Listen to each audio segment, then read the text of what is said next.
In the beginning, the Son was Eloah. The son of El was both with El, and the son of El was Eloah.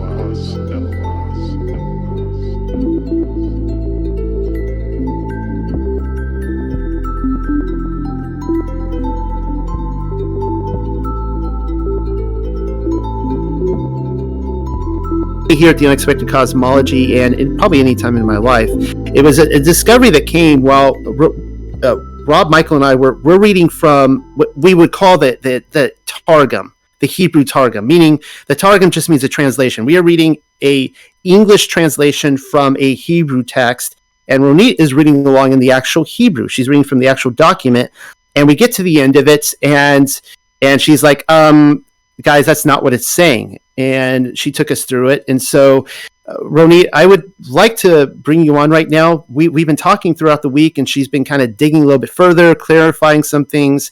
And I'm curious if you would like to just quickly, she can't stay later tonight. She has to go within the next 30 minutes. So that's why we're bringing her on now. And perhaps you can take us through some of what you found last week. Sure. And okay. Sorry. So I'm going to drop the updated PDF, and just let me know if you can see it. It's there. Okay, excellent. Okay. So on Thursday, Noel pretty much went through almost everything that I explained. So I explained the root for the word proshim is pei resh shin, as you can see in the PDF, and apparently that root can, depending on punctuation and context, it can mean a plethora of things in Hebrew, anywhere from horsemen all the way to excrement. It's just like, it's amazing how complex Hebrew can sometimes be. So then what I did is I produced a literal translation of John Hebrew manuscript, and it was very apparent that it's not the Roman soldiers that actually led the debacle of dressing, undressing Yeshua, mocking him, beating him, and then putting him on the cross. It was actually a combination of the leaders of the Jewish community at the time. It was a combination of the priests, first and foremost, then the scribes, then the elders and sages, and then, of course, the people. And there is a certain word that is used to refer to the people. It's am, am. And in Hebrew, when you say am, it's when you say the, like ha'am, which means the nation, it's very clear we are talking about the Jews. Okay, we are not talking about foreigners or anyone. So basically, the complete process of that was executed on Yeshua was led by the leaders of the people and by some of the people. So I also explained that in the document you can see that they didn't have a vocabulary for cross and crucifixion. So they used the word shti va'erev, which means in Hebrew warp and woof, but literally what it means is like crossing of vertical lines with horizontal line. And so that's how they call the cross in Hebrew. So then I also, on page 2, I put a literal translation of Matthew. What I'm finding when I looked at the 4 different manuscripts, Matthew is the most detailed one. He goes into a lot of details. John and Luke are kind of the cliff notes, they are like quickly, not going into a lot of details, but Matthew and Luke definitely go into more details. And one of the things that I discovered, and I contacted Noel about it, is that I feel like it's the second bombshell next to the first bombshell. So when I read, once I was done with the Hebrew translation of Matthew, I kind of like put a square around it so you can see it on page 2.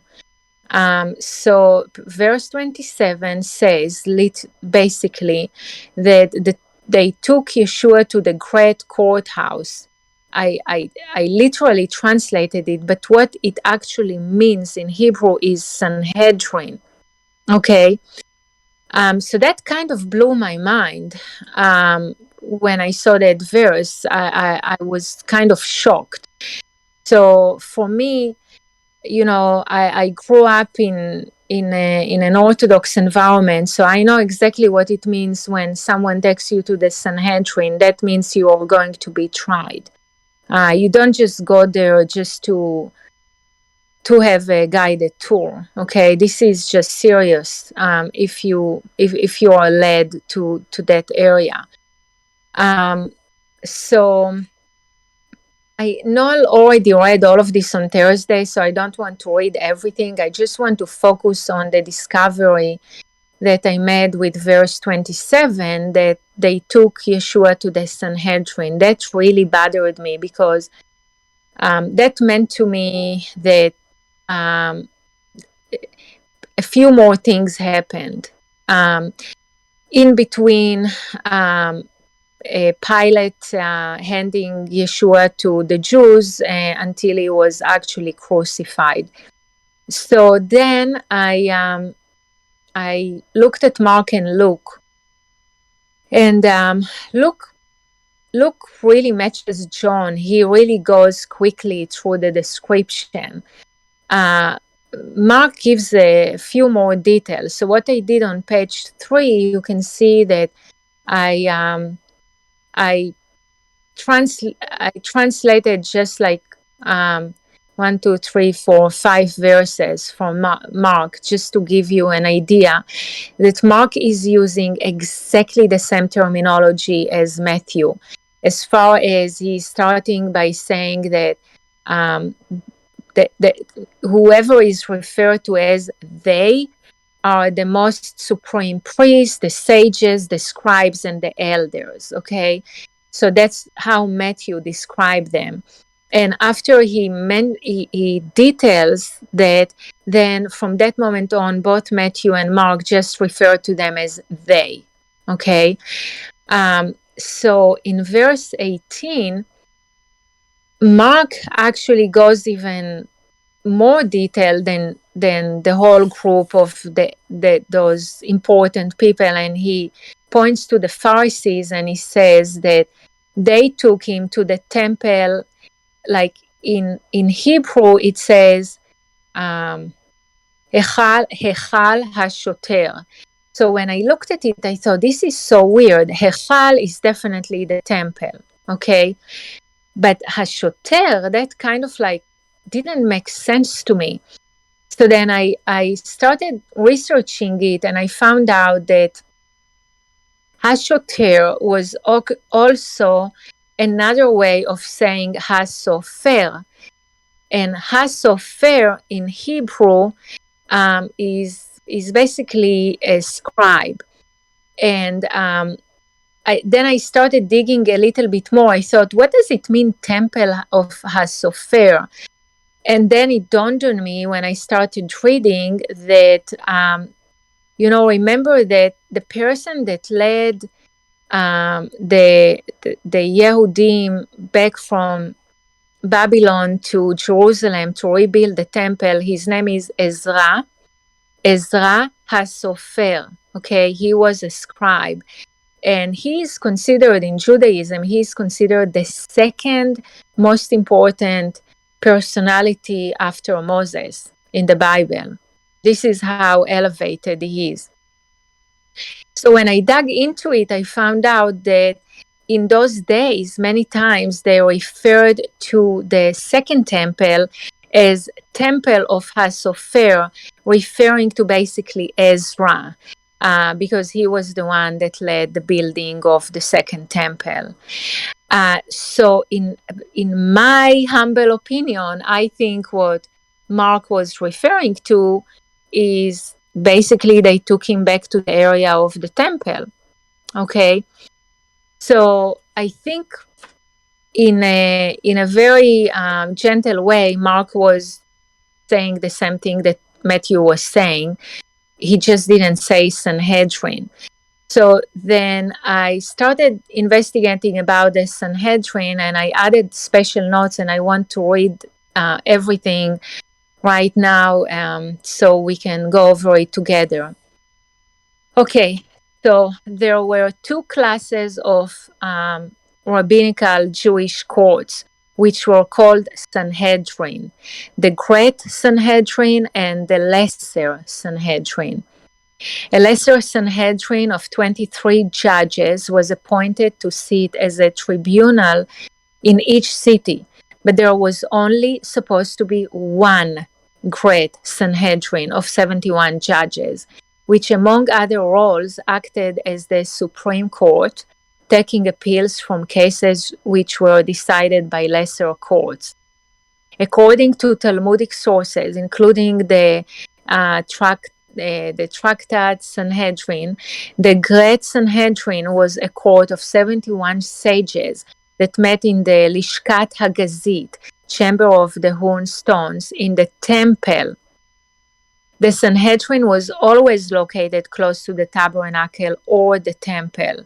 In Moses' time, it was near the entrance to the tabernacle. In later times, it was seated in a special chamber inside the temple compound. The Talmud deduces that it was built into the north wall of the temple in Jerusalem, half inside the sanctuary and half outside, with doors providing access both to the temple and to the outside.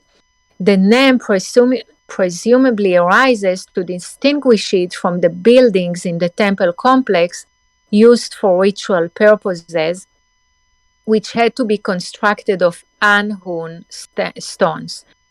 So why 71? Yah told Moses, gather for me 70 men from the elders of Israel. Moses presided over them, as the verse continues, and they shall stand there with you. Thus, the 70 judges plus Moses equals 71. Once Moses passed away, the judge with the greatest knowledge was appointed in his stead, called the Nasi. He would sit at the head of the court. To his right sat the Av Bet Din. And by the way, Bet Din is exactly the words that Matthew was using, the great Bet Din, which is the Sanhedrin. The second greatest judge who was appointed as the Nasi's assistant. The remaining 69 would sit before them, arranged according to age and stature. The wiser the judge, the closer he would be seated to the Nasi. It was a religious legislative body, whence the law or halakha goes out to all Israel. Politically, it could appoint the king and the high priest, declare war, and expand the territory of Jerusalem and the temple. Judicially, it could try a high priest, a false prophet, a rebellious elder, or an errant tribe. Reminding you that Yeshua was considered a false prophet by the Pharisees. At this point, we can safely assume that he was tried, convicted, and executed by the sages within the grounds of the temple. And just from my experience, I recall growing up in a religious education, I recall vividly when I was in middle school that we were taught about Yeshu. They would not call him Yeshua, by the way. They always dropped the A and they called him Yeshu. So we were taught about Yeshu being a false prophet that was tried and excommunicated for eternity from the Jewish nation by the sages. So I I feel, for me, with my background, when I read those two verses in Matthew and in Mark, um, I I cannot understand it any other way. They took him to the Sanhedrin and they probably tried him. And then once they were done, they went through the whole process of, heartbreaking process of what they did to him. But the whole process was definitely led by the highest ranking people in the community at that time. Thank you. That was good detective work, very good detective work. And I can only assume that the reason why this trial is not broadcasted in any of the scriptures was that there were just outside of the actual Sanhedrin, there were no witnesses to it. Like it was just, he was taken in there and nobody knew what really happened other than the fact that he came out and they killed him. So that was excellent. And was there anything else? I know you have to leave soon. Was there anything else you wanted to add? No, that's it. Everything was in the PDF. Okay, excellent. Now we have a lot to get to tonight, and we can, of course, we can refer back to this throughout the night, and when we have our roundtable discussion at the end. But I thought we could turn it over to Rob now, and you can start reading from John chapter 20. And thank you again, Ronit. Rob, are you among I am the ready. living? Thank you, Ronit. That was excellent. Great stuff when we can discover things and see what's being revealed to give us better understanding of what's taken place and see the meaning and impact of what we discover. I'm going to start with John chapter 20. I'll be reading through, I believe, verse 19 or 18, and then hand it over to Michael. So the first day of the week is the morning. Miriam Magdalene came to the grave, but it was still night, and she saw the stone of the grave overturned. Therefore she ran and came to Simon Kepha and to that other Talmud whom Yeshua loved exceedingly. And Miriam said to them, "They have taken my Adon away from the grave, and I do not know where they put him." So Kepha departed, and that Talmud whom was loved, and they came to the grave. Now they both went in a run, but the Talmud who was loved went faster, and came to the grave first. And he bowed his face and saw the linen sheet placed at the one side. However, he did not enter there. Then Shimon Kepha, who went after him, came and went into the grave. And he saw the linen cloths placed at the other side. But the linen sheet which was placed on the head of Yeshua was not placed with the linen sheets, but was at one side folded. Then the Talmud who was loved, who came to the grave first, went in there, and he saw it, and ran away. For they did not understand the scripture which says that he must return to life after death. Then the Talmud went again into the same place, where they were before. But Miriam stood outside the grave, weeping. So while she was weeping, she bent down and looked into the grave. And she saw two messengers sitting, clothed with white, one at the head and one at the feet, at the place where the body of Yeshua Mashiach had been placed. And they said to that woman, "Why are you weeping?" So she said, "Because they have taken away my Adon from here, and I do not know where they have placed him." And when Miriam Magdalene had spoken these words, she turned about and saw Yeshua standing on his feet, and she did not realize that it was Yeshua. But she said in herself that he was the thief. So she said to him, "Adon, if you took him away, tell me where you have placed him, that I may carry him away unto me." Then Yeshua said to her, "Miriam." So she turned about and said to him, Rabbi. Then Yeshua said to her, Do not touch me, for I have not yet ascended to my Father. But go to my Talmidim and say to them that I will ascend unto my Father and unto your Father, my Eloah and your Eloah. So Mary Magdalene went and made it known to the Talmidim, saying, I saw him, and he spoke these things to me. So I will end it there. We will discuss this section. I'll pass it over to Michael. All right. Shabbat Shalom, everyone. Thank you. I cannot believe we made it to the end of John. This is awesome. I'm going to start my commentary today on, let's see, very first one. So I'm going to read both.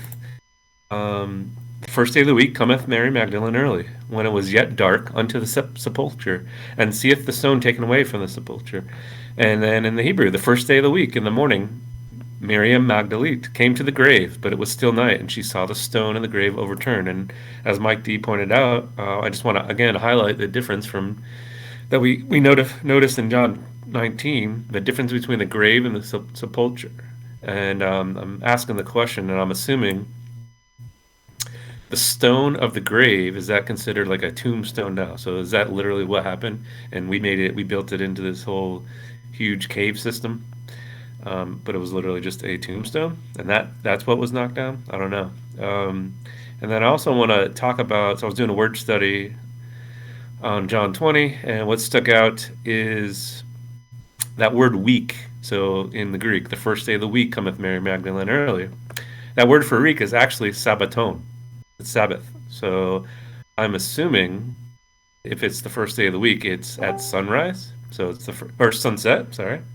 First day of the week, at sunset, after the Sabbath, Mary Magdalene came. So maybe you guys have more info on that, but it's literally sabbaton. The second one is number 2. I'm just going to read the Greek.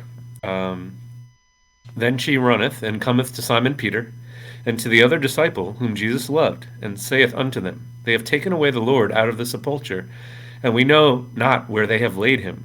And I just want to highlight that, Mary, she had no idea of Yeshua's resurrection and thought his grave was robbed. And then if you do research, that was very common during that time. So that's why in my opinion, that's why she was surprised, besides the not knowing of the resurrection. 2 more, and I'll hand it off to Noel. Number 4, I'm going to read the Hebrew.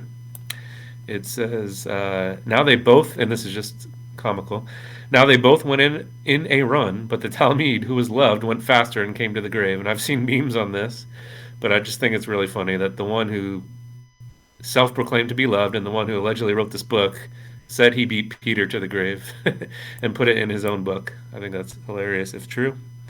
And then finally, this was pretty cool. Number 12, I'll read both. So, and seeth 2 angels in white sitting, the one at the head and the other at the feet, where the body of Jesus had lain. And in the Hebrew, and she saw 2 messengers sitting, clothed with white, one at the head and one at the feet, at the place where the body of Yeshua HaMashiach had been placed. I just have 2 cross references of when 2 angels appeared to people. So, Acts 1:10, and as they were gazing intently into the sky while he was going, then behold, 2 men in white clothing stood beside them.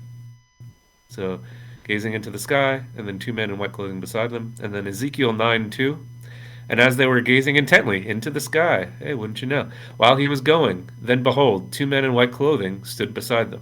I just thought that was a cool cross-reference of 2 angels coming, and it links up to John 20:12.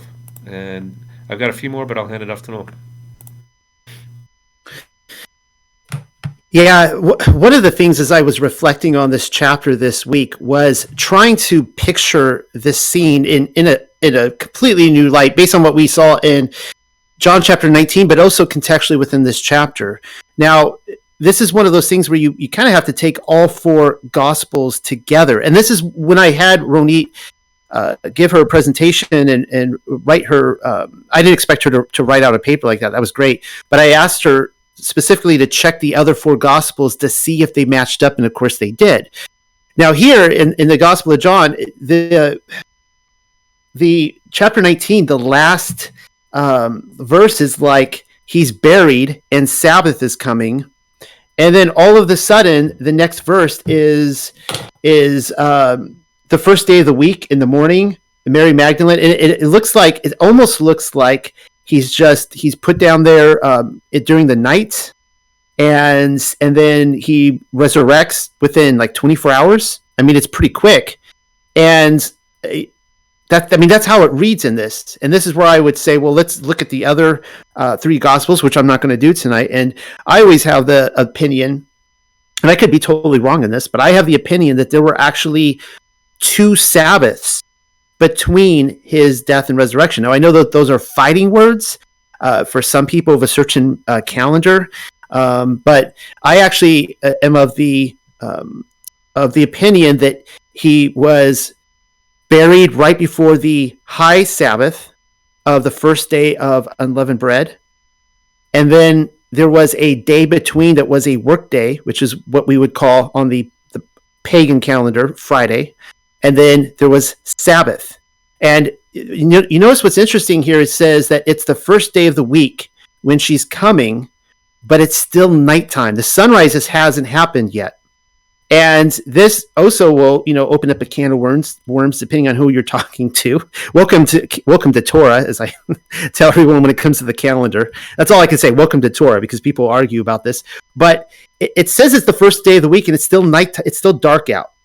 To me, that's kind of a clue when the day officially begins at sunset. At least that's when I create it. I could be wrong about that, but a verse like this reads that to me. And again, I am of the opinion that he actually rose from the dead with 3 complete days, a Sabbath, a non-Sabbath, and another Sabbath, and that he rose from the dead before sunset, and that, he followed the model of not doing work at nighttime. Again, so I think he was kind of chilling around there through the nighttime hours, and at whatever time. We really don't know at what time she got there, but she got there during the night and she sees him there. All right. I do think it's comical, as Michael pointed out, that in the Hebrew, John still runs faster. That's one of the things I was looking for. It still reads the same. He still beat him down. Now, the other thing that I've been really looking at is, because it was kind of a mind-blowing moment, recognizing that this doesn't actually talk about a sepulcher. And I was like, well, is that just a little, historical translation difference or something like that? Like, maybe they didn't have the word for a sepulcher. Maybe a grave is still a sepulcher, right? And I'm asking myself, well, was he literally put into the ground? Where was this stone, that was put over, which, comes with, of course, with the request by the elders with Pontius Pilate to guard it. But so let's look at the differences here. All right. And I'll remind you that, I'll talk about the garden tomb in a little bit. In the Greek, it says that they had to stoop down. All right. So they're telling you that they're entering into a sepulcher, literally. Now, if you've ever been to the garden tomb in the state of Israel, it is right under what's called what they claim to be Golgotha. It has a skull on it, and I could talk about why I disagree with that completely, and I'm very skeptical about that.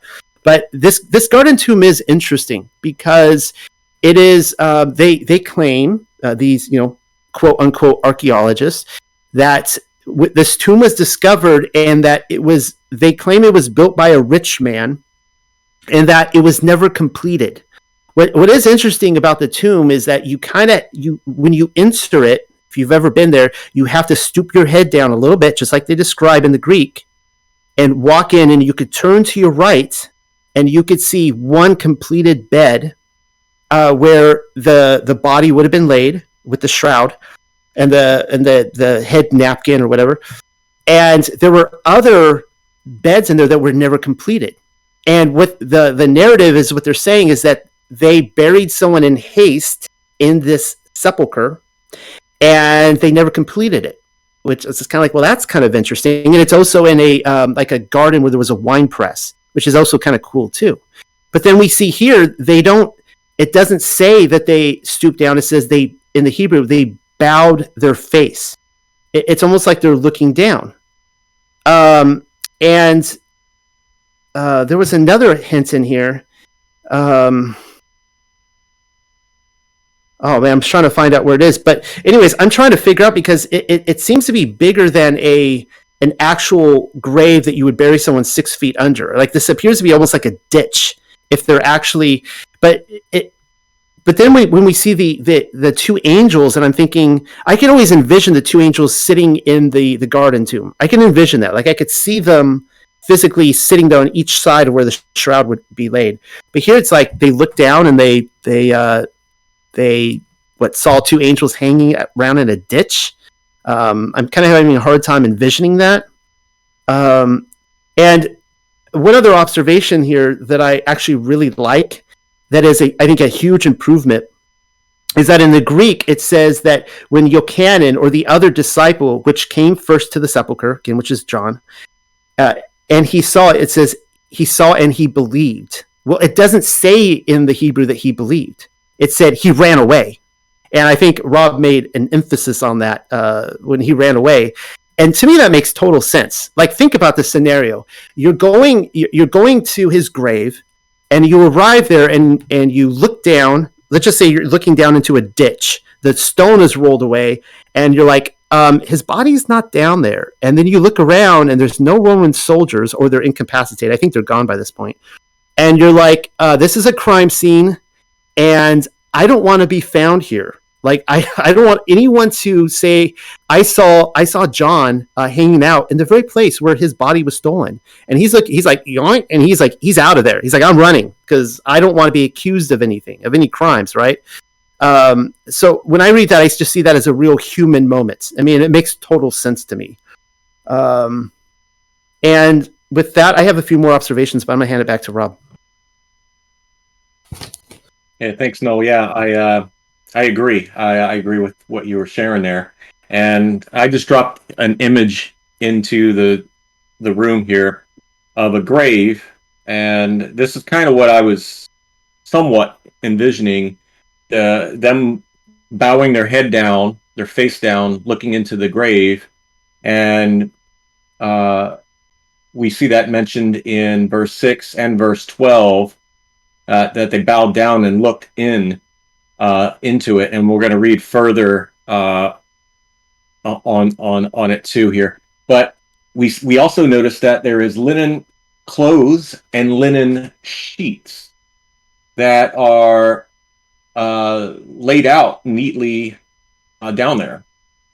So what I also want to talk about, as Michael did, is the angels. And there was two angels and Yeshua standing there. And a couple things to point out is, obviously they're wearing white, one at the head, one they're sitting at. So if you look at that grave I dropped in there, and just imagine them sitting at each end of the head and the foot, these two angels, and then the third, which is Yeshua, talking with her, and her not recognizing him. And I'm going to talk about that in the second part, my thoughts on that. And here we see another example where Michael gave two examples of where, two angels are being seen. I pulled in where there's three, in reference to the resemblance of men that meet Abraham, in Genesis 18. There Abraham is told, "For I have known him," talking about him, "so that he commands his children and his household after him to guard the ways of Yahuwah, to do righteousness and right ruling, so that Yahuwah brings to Abraham what he has spoken to him." And he's also told about the judgment of Sodom is to come upon inspection. So when you're reading this chapter in the Targum, the Aramaic Targum, it specifically says that each angel is given a specific task to complete and no more. So we see that when the three are there, once Sarai is told about having a child, his task was done, so he left, and that's where we see the other two that are going to Sodom. One to bring the judgment upon Sodom, and the other to help escape Lot and his family. But in this scenario here, we aren't told what the two angels' tasks are beside, working beside Yeshua here. So it just makes me wonder what more were they doing, or was their task to be guarding this gravesite and then appearing once the Talmudim or Mary Magdalene showed up. So, but that's what I wanted to share on the regarding the two or three that were there, and then I will pass it around over to Michael for anything further, and I'm done for this section here. Michael. All right, I only have two left, so we'll give it off to Noah pretty quickly here. Number 15, I'm going to read both. I just can't make sense of this. Jesus saith unto her, Woman, why weepest thou? Whom seekest thou? She, supposing him to be the gardener, saith unto him, Sir, if thou have borne him hence, tell me where thou hast laid him, and I will take him. In the Hebrew. But she said in herself that he was the thief. So she said to him, And don't, if you took him away, tell me where you have placed him, that I may carry him away unto me. How do you get gardener and thief? Like, this is a total opposite. Like, I don't get it. I did a Greek word study on that, and this is the only time gardener is used in the New Testament, so you couldn't even compare it to anything else. I just don't get it. If it's from the original, I don't get how you can be that blatant on that. Maybe someone else can answer that. And then finally, number 17, I'm going to read the Hebrew. Then Yeshua said to her, Do not touch me, for I have not yet ascended to my Father, but go to my Talmudim, and say to them that I will ascend unto my Father, and unto your Father, my Eloha and your Eloha. So I want to do a quick little study here. So Yeshua said to Mary, Do not touch me. But we'll read in a little bit, 8 days later, Yeshua unexpectedly appeared again to the gathered disciples and challenged Thomas to touch him by placing his hands into the holes that remain in his body. So I was reading up on this, and it has something to do with his priesthood. So in order to understand Yeshua, very different instructions to Mary and Thomas, we need to understand the purity requirements for the high priest on the Day of Atonement. So the high priest was forbidden to come in contact with anything that was ceremonial unclean in order to avoid being disqualified to enter God's presence.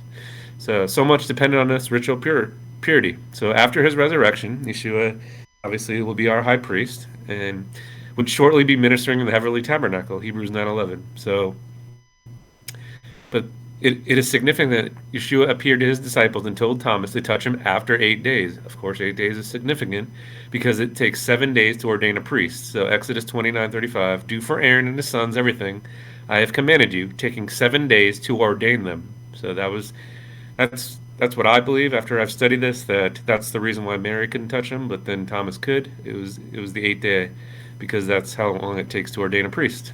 And that's all I got for this part. I can read the rest, but I'll hand it off to Noah for final commentary.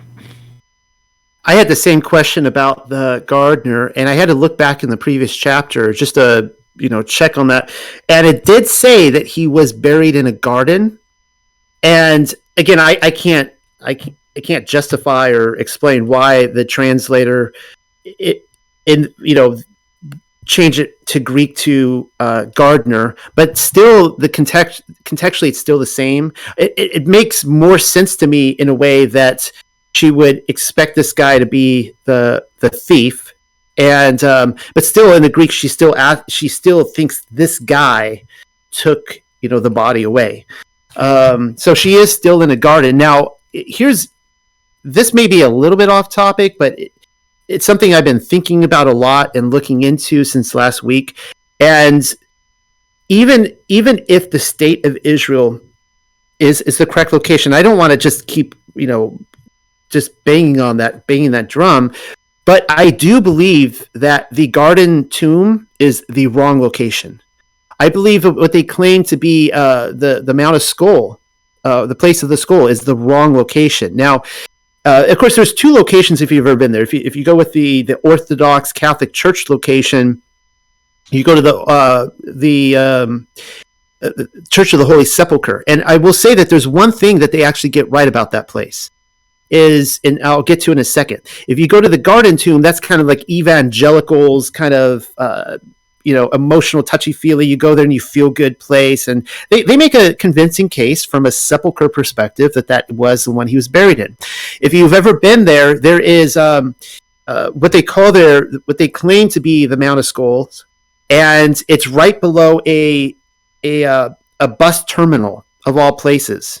And the place that he would have literally been crucified on is right where the bus terminal is. Like when you're sitting there waiting for your bus, and I've actually purchased tickets there and rode a bus from that terminal, and it's kind of a weird feeling. Like, was he really crucified on this spot? One of my initial problem with this is if you look at this Mount of Skull, it kind of looks like a skull. But they will even tell you, well, it looked more like a skull at one time, and there's been a lot of erosion. That's the key here you need to focus on, erosion. So just from a official narrative perspective, 2,000 years ago, a lot of erosion has happened to radically transform the landscape all around here. All right. So what my thing is that erosion, well, if it's been eroding, then it may, their whole argument is that, well, it looked more like a skull, but how do you know it looked more like a skull before? That's assumption. It may look like a semi-skull now because of the erosion. 2,000 years ago, it wouldn't have looked like a skull. It would have looked like just a regular hill. And to top that off, then we get into, from where we're sitting in this group, two different resets. We're talking about a mud flood reset and what I would call the Millennial Kingdom reset of fire coming down and radically burning and destroying stuff. So I don't put any faith in this Mount of Skulls. Now, I want to get back to the Church of Holy Sepulchre because they get one idea right. If you go to the Church of the Holy Sepulchre, they have what's called the Cave of Treasures, or Adam's Cave. Well, what are they referring to? They're referring to the book of Adam and Eve and Adamic literature. They claim that there was a cave right below where the cross went up, and that's where Adam and Eve lived. Well, that's interesting because I have made the case, according to Adamic literature, that the cave they lived in was the mountain of worship. Well, where was the mountain of worship? It was Mount Zion. All right. Now, this is going to carry us right back to what Ronit was talking about. So hang with me here. I'm going to read from 2nd Adam and Eve. And there's a few passages in this book that talk about this. Is just one of them. They quote from this several times, and also in Adamic literature. I'm not going to read from them all. We're not doing a whole study on this, but this is what it says. Let's see. Okay. Then Noah said unto him, Jared, and Noah is speaking to Jared, who is he of us that shall be left? And Jared answered, thou art he that shall be left, and thou shalt take the body of our father Adam from the cave, this is the Cave of Treasures where he lived on the mountain of worship, and place it with thee in the ark when the flood comes. And thy son Shem, who shall come out of thy loins, he it is who shall lay the body of our father Adam in the middle of the earth, in the place where salvation comes from. I was actually talking to Ronit earlier about this and passing these notes by her. And she's like, every single time it says the middle of the earth, it's talking about Yerushalayim, or specifically Mount Zion. And so if this cave, that salvation is coming from this cave, and it's referring to the redemption, the atonement. That's what it's referring to. It means that the place of skulls is the wrong place. It also means where the Holy Sepulchre put it, it's the wrong place. Because the Temple Mount is not for Antonia, it's literally Mount Zion. And so the place where he was crucified would have been right over there by the temple on Mount Zion, and he would have been buried in a garden right there by Mount Zion. So if you can imagine where the Garden Tomb is, it's by the Damascus Gate, which is on the north side of Jerusalem. And the Church of Holy Sepulchre is over there too. Well, the Temple Mount, or Mount Zion, I shouldn't say the Temple Mount, Mount Zion is on the south side, way on the other south side. That's where the temple would have been. So they're completely directing us to the wrong location on both accounts. And I kind of can't help but think it's all purposeful. but anyways, so that's where the cave would have been. That's where the temple would have been. And it goes in with what Ronita's saying. They took him back to the Sanhedrin after Pilate washed his hands of the whole operation. He was judged there. They carried him out and crucified him. And it appears that wasn't crucified right in the temple, because he did have to carry his crossbeam. But I don't think he carried it all the way back across the valley, Hadrian Valley, all the way over there. I think it was right there. Anyways, all that to say, I think that's all in my commentary on this. So handing it back to you, Rob, if you have anything else to add. No, you covered the garden piece I was going to mention, but other than that, great stuff. Michael, over to you. All right, we'll finish off chapter 20. So I'm going to start on number 19. Then on the first day of the week, when it was evening, and the doors of the house were locked, where the Talmudim were, Yeshua came and said to them, Shalom lakum. And when he had said this, he showed them his hands and his side. So when the Talmudim saw Ha-Hadon, they rejoiced. Then he said to them, Shalom imakem. When he had said this, he sighed heavily and said to them, Receive Ruach HaKodesh. And to whomsoever you will let go the iniquities, they will be let go for them. But to whomsoever you will retain the iniquities, they will be retained for them. But Tomah, one of the Talmudim, who was called Mishpak, was not with them when Yeshua came to them. Therefore the other Talmudim said to him, We have seen Ha-Hadon. But Tomah said to them, If I do not see the thrust of the nails in his hands, and I do not put my finger at the place of the nails, and I do not place my hand at his side, I will not believe. After 8 days the Talmudim were in the house again, and Tomah was with them. And Yeshua came while the doors were locked. He came into the midst of his Talmudim, and said to him, Shalom yeya emakim. Afterwards he said to Tomah, Put your finger here, and look at my hands, and put your hand at my side, and do not be without faith, but be faithful. Tomah answered him and said, My Adon and my Eloah. So Yeshua said to him, Do you believe in me, Tomah, because you saw me? Blessed are those who believe in me.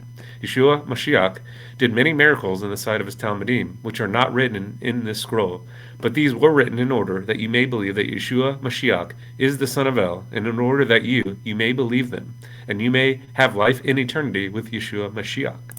To Noel for commentary. You know, I looking back on this now, chapter 20, verse 19 is probably one of those really twisted out of context scripture verses. And I've always been one of those people that, ask questions, and I struggled with the Sabbath question for probably 20 years or 25 years. I mean, probably going all the way back to when I was a preteen.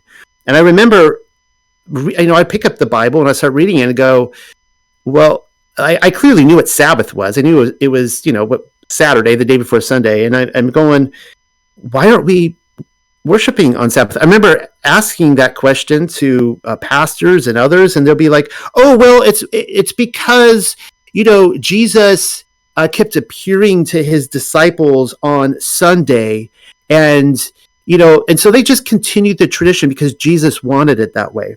And they would point to this verse right here and say, see, they were worshiping, they were gathering together to worship him. Well, if you actually look at this, it says they were gathered together. In the Greek, it says they were afraid for fear of the Jews.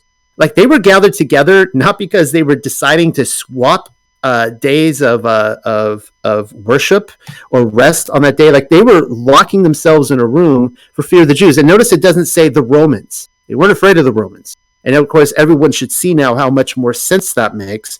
In the Hebrew, it doesn't say for fear of the Yahudim, but it says, and the doors of the house were locked where the Talmudim were. And so, yeah, it takes away the Yahudim equation, but they were still locking themselves into a room.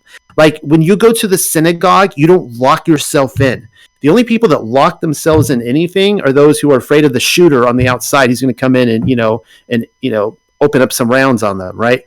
The other thing I've been looking at here is, again, trying to envision what this looks like when Yahusha appears to them. And everybody knows the verse where, Thomas, doubting Thomas, and he's like, well, look at my thigh and my hands, my wrist, right? And I have to ask myself, like, why why didn't he, if he was whipped, he had a crown of thorns on him? Like, they never talk about those wounds being there. Maybe this has been discussed and settled in some other group that I've never been a part of. I don't know. I'm asking this I'm bringing this up out of ignorance. But I always wonder, like, why didn't he have, thrash marks all over his body? I think if you go by the Shroud of Turin, the wounds on there are so bad, you can actually, like, the insides of his body were actually exposed and actually sunburned. And parts of his face was, like, ripped off, I think. And so it appears that the wounds he has are just, specific maybe to the actual sacrifice. I don't know. But we read in the last chapter in 19 how it was describing as cutting off the thighs. And so I still have that question from last week. Was it cutting off the thighs? Was it just sticking a spear in there so that they cut off the support system and they would fall, or like they would break their legs and they didn't break his? But I'm trying to picture now what it would look like if there was a cutting off of the thigh, that he had him go down there and feel it. And maybe I'm reading too much into that. I don't know. I think that's all I have on that. So I'm going to hand it back to you, Rob. Okay. I want to mention, I'll start with 2 points here. One is verse 22 and 23. 22, we see that when he had said this, he sighed heavily and said to them, receive the Ruach HaKodesh. Where in the Greek, it's talking about he breathed on them, Yeshua breathing the Ruach on them. And here in Hebrew, it's not stating that. I definitely looked at that closer with Ronit. When he had said this, he sighed heavily and said to them, receive the Ruach HaKodesh. I think that's the only verse anywhere that talks about Yeshua breathing the Ruach, because I've used that before. So here it's more or less, it's not stating that. It's him sending the Ruach HaKodesh. So I just wanted to clarify that. And I do have something to drop on that to share.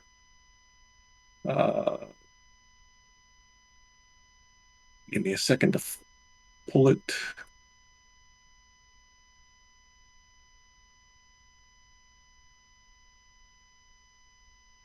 Okay, I see what it did. All right, I named this file wrong, but I'm going to drop this. This is what I'm talking about.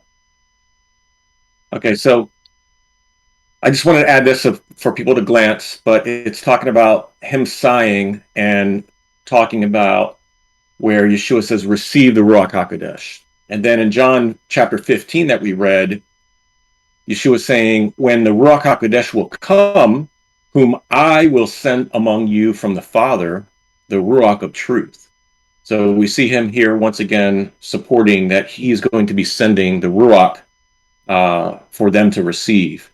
And then I just put in here some other points of breathing when the Ruach is referenced with breath. In the Jerusalem Targum, it talks about the spirit of mercies from before Yahuwah breathed upon the face of the waters. Well, that we know that word breathe is also translated as moved, fluttered, vibrated on the face of the waters. We've talked about that one before.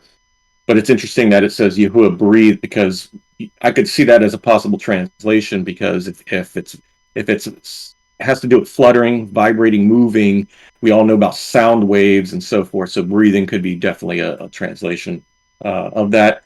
And then also in the Wisdom of Solomon, chapter 7, we see that wisdom, she is a breath of the power of Yah. So when thinking about the breath, she is the breath and of the power of Yah, and everything comes from the breath of Yah. So what I'm trying to say here is that it's not saying that Yeshua breathed out the Ruach, only the Father does. So I think that's a good point to distinguish that the Father can do that, not necessarily Yeshua, if the Hebrew is correct and the Greek is incorrect in that sense. And then further in Wisdom of Solomon 15, because he failed to know the one who formed him, talking about the Father who formed him, and who breathed into him an active soul and blew into him a living spirit. So once again, it's supporting that only the Father breathes a spirit and a soul into man.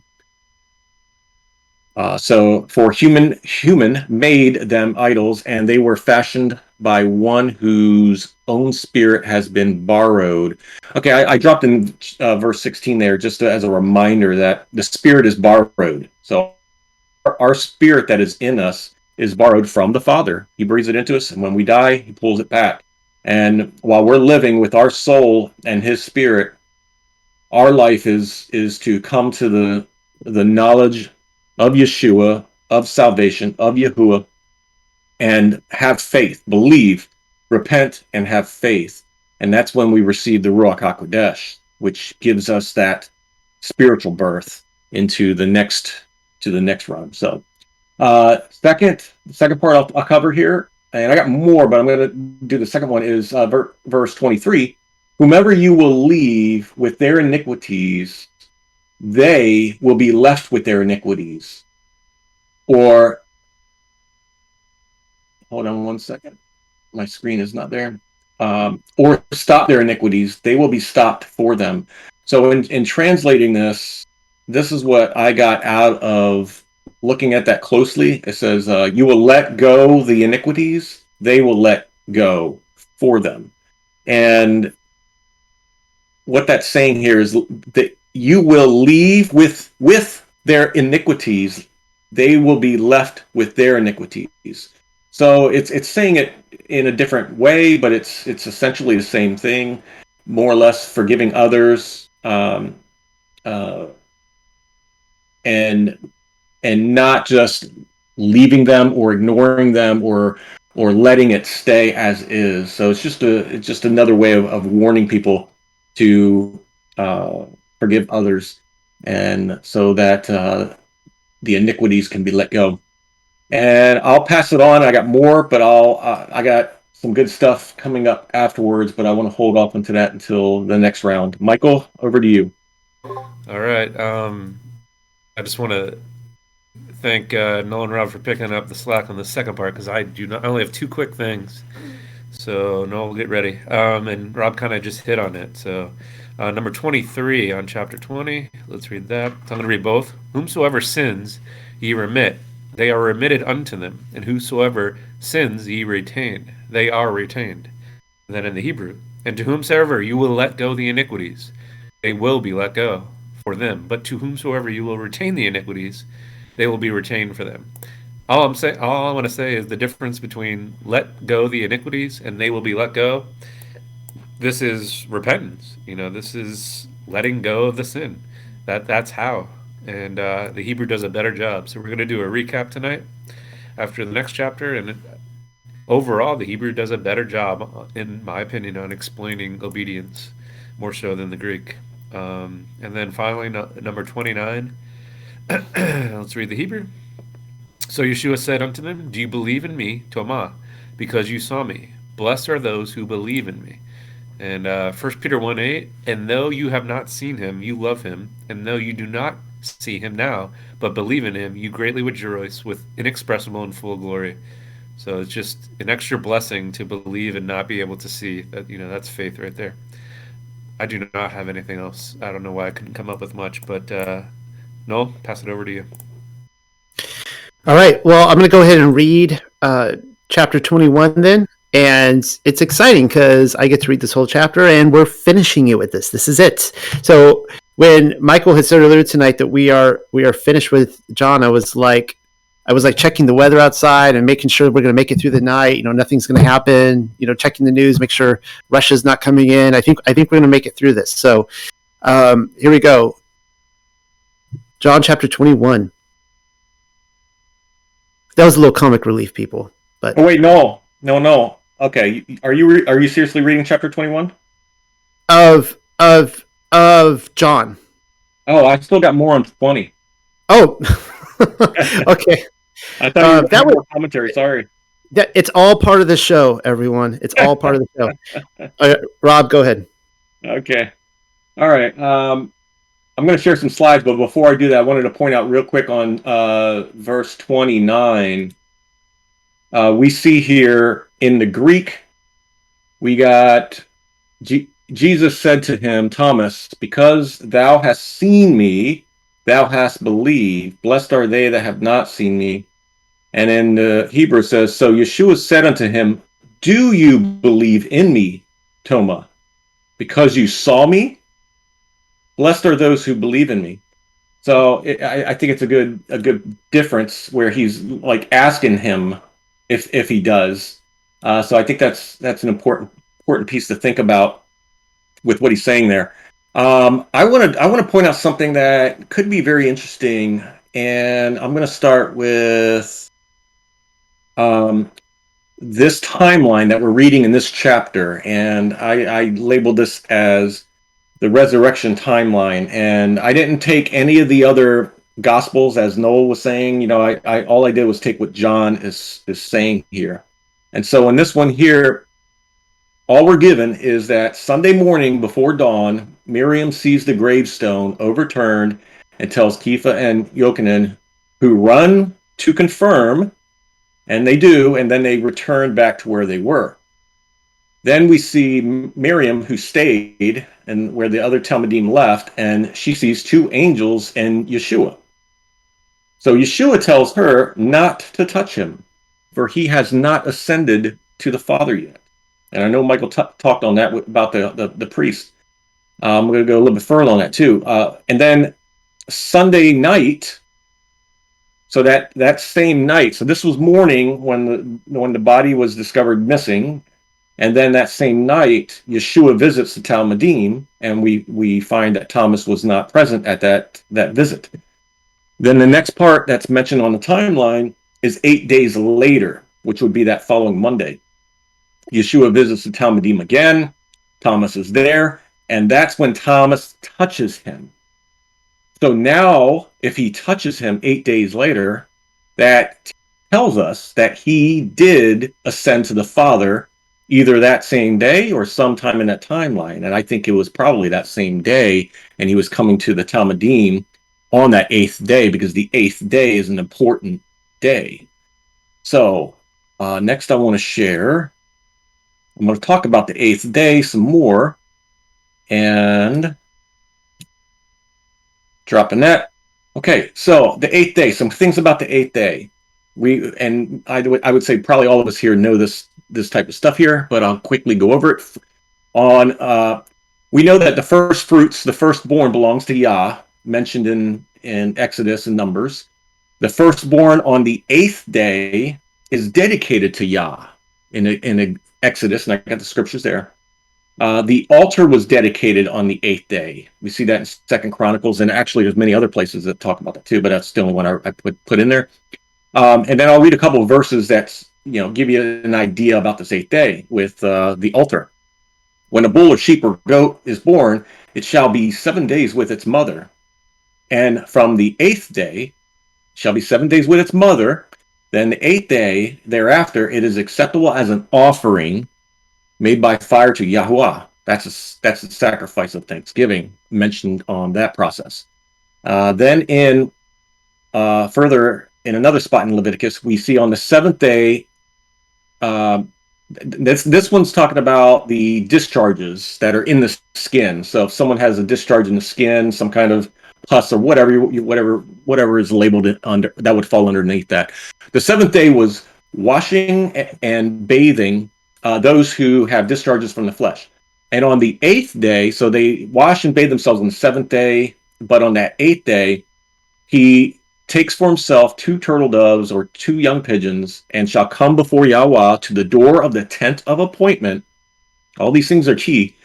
And shall give them to the priest. And the priest shall prepare them, the one as a sin offering, and the other as an ascending offering.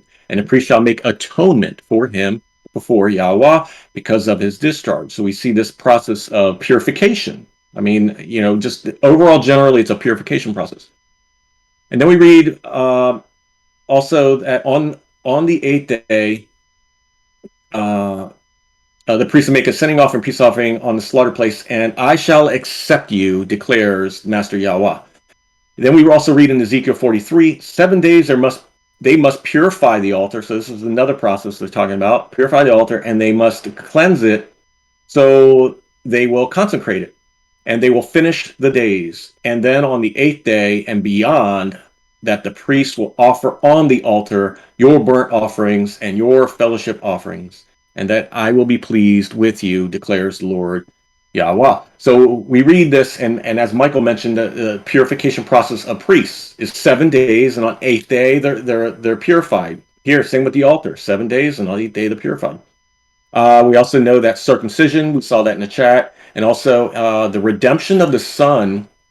Now, when we're talking about the firstborn is dedicated, there's also the piece that goes along with that is the redemption of that son is to pay 5 shekels of silver, because we all know that process of the dedication to the priesthood, that if the only way to more or less not have your son be dedicated into the priesthood, you would have to more or less pay for that. So that, and then I want to next move on to further on this, and that is, I want to make sure I do it in the right order, guys. The cleansing. Okay, so let's talk about the 8th day and cleansing of the unclean, and I touched on this with the sores. Now I'm going to talk about the leper. So in Leviticus 14, this shall be the Torah of the leper for the day of his cleansing. And we read all of this here. I don't need to read every bit of it here, but the same thing is another process. And it's interesting that some of these processes, you'll see some similarities. You know, the 2 live clean birds, the cedar wood, the scarlet, the hyssop, you know, all these things that are playing in with these offerings that we see in Yeshua's story here. So I want to point out that, and he who is to be cleansed shall wash his garments, shall shave off all his hair, and wash himself in water, and shall be clean. Then after that he comes into the camp, but shall stay outside his tent 7 days. And on the 7th day it shall be that he shaves all his hair off his head, and his beard and his eyebrows and all his hair, and he shaves off. And so we see that he's doing this process, and then on the 8th day he takes the 2 male lambs, perfect ones, and offers. There's a grain offering, etc., to be cleansed. And once again, it's done before Yahweh at the door of the tent of appointment. So lastly, what I want to point out is one more piece on the 8th day is the Nazarite vow also speaks of this 8th day, the vow of the Nazarite. So in this, we see that, I'm just going to read the bottom part. I think most of us are familiar with this, is that, and when anyone dies besides him instantly, so when he's defiled, when the Nazarite is defiled, or something happens to where he's not following the order of the Nazarite, it says, then he shaves his head on that day of his cleansing. On the 7th day, he shaves it. So what I wanted to point out here is not to tie in Yeshua with he was defiled as a Nazarite, or that he was unclean as a leper, or had unclean sores or anything like that. But we do know that he took upon him the sins of the world, and we read that that's when the Father had turned his face on Yeshua because of the sins upon him, and there had to be a cleansing process. Now, we aren't privy to what that process exactly looks like, but when we look at all of the cleansing processes that are in play, whether it's the priest, whether it's the altar, the Nazarite, the leper, all of these processes to cleanse, to make holy, there had to have been some kind of process that I feel that, in my opinion, that was done because the sins of the world was put upon the Savior. So and unjustly. So him bearing that, there was a process. And my contention or my thought, and I want to propose, and it's just an opinion, a possibility, is that what if Yeshua had shaved his head, shaved his beard, and was going through that process and appeared to them, and that's why they didn't recognize him. Just a thought. So when looking at all of this, I know I didn't tie it in greatly, but I gave you some things to think about as a possibility as to one reason why they may not have recognized him when they did see him, because he did not. I mean, if you took any guy with a beard and long hair and then cut it all off, believe me, they look different. I know I do. So that I wanted to share and have people think about that. And I am done with chapter 20. Nope. Thank you, Rob. That was excellent. Really great research, and I appreciate it. So, this is something that, going through this, I think you had said earlier in the study, Rob, that when we started this, like the first or second week, I'd have to refer back that it felt good to get back into the Gospels again or the New Testament because, when we come over to Torah, and a lot of us in this room have been in it for like 3 or 4 years now, maybe some less, but, you get so fascinated, you realize that Scripture itself is everything that you have been studying in Scripture is like the tip of the iceberg, and that Torah itself and the prophets, specifically Torah, is like the whole, huge section that you can't see underwater. And then we get so captivated studying that we kind of lose track of reading the Gospels and that kind of stuff again. So it's been quite a long time since I've gone through these, and I appreciate all these different views because, sometimes when you're so separated from it for a time, you still kind of carry some of your churchianity views over. Yeah. And so you guys are seeing me going through this, hopefully kind of breaking down some things and realizing, oh man, I was wrong about that and this and that. Yeah.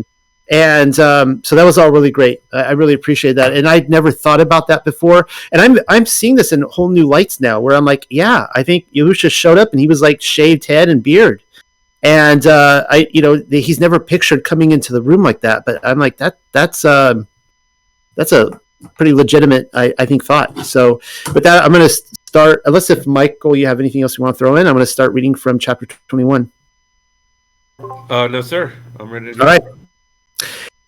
Afterwards, Yeshua revealed himself to the people of Tiberias, and thus he revealed himself to Shimon Kepha and Tom called Mispach, and to Nathanael, who was from Galilee, and to the sons of Zabdi, and to 2 other Talmudim who were together. Now Shimon Kepha said unto them, I am going to hunt fish. Then they said to him, As for us, we will go with you. So they departed from there and went up into the boat. But in that night they did not get anything.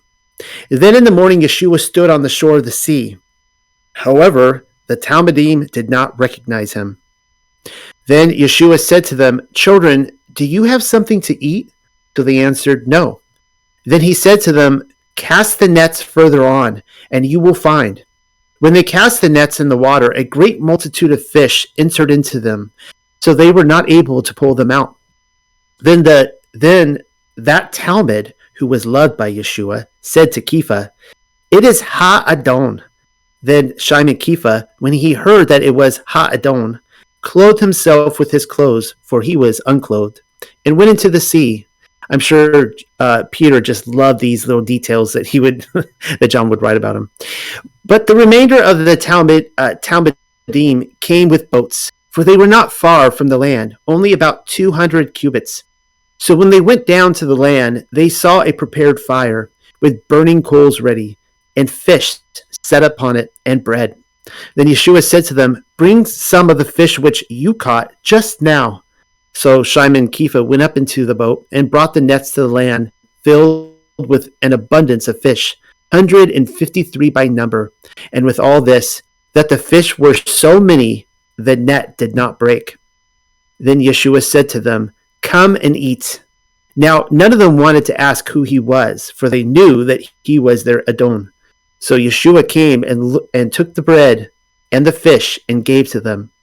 And by then, it was 3 times that Yeshua had revealed himself to his Talmudim after he returned to life. Then as he ate, Yeshua said to Shimon Kepha, "Shimon of Yonah, do you love me more than these?" Then he answered, "Adon, yes, you know that I love you." So Yeshua said to them, "Keep my lambs." Then Yeshua asked him again, "Shimon Kepha, son of Yonah, do you love me?" So Shimon said, "Yes, Adon, you know that I love you." Then Yeshua said unto him, "Shepherd and feed my lambs." He asked him a 3rd time, "Shimon of Yonah, do you love me?" Now Kepha was anxious because he had asked him 3 times if he loved him. He said to him, "Adon, knowing all things, you know that I love you." So Yeshua said to him, "Feed my flock. Truth I say to you, when I was a young man, you were staying and going to the place of your pleasure.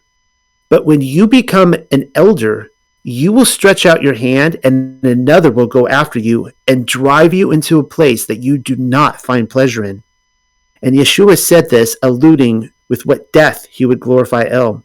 And when he had said this, he said to Kepha, "Come after me." Then Kepha turned himself back and saw that and saw that Talmud whom Yeshua loved exceedingly, going after him, he who reclined on his chest at the meal. So when Kepha saw this, he asked Yeshua, "What will become of this man?" So Yeshua said unto him, "I want that he abides here until I will come. What is it to you? You come after me." Therefore this word went out among his brothers that this Talmud would not die, but he only said, "I want that he abides here until I will come. What is it to you?" This is the Talmud who does witness to these things and wrote these things, and you know that his witness is true. And many more things Yeshua did, that if all of them should be written, I think all the world would not be able to contain the scrolls which would be needed in their writing. Thus concludes our reading from the Hebrew Gospel of Yochanan. Over to you, Rob. Thank you. Okay, I'm going to hit on a few things here. I want to start with verse 2. He reveals himself, and once again, they do not recognize him, and there's noted 7 Talmudim there. So the number 7, up when he appears to them, and then on verse 7, the 200 cubits away.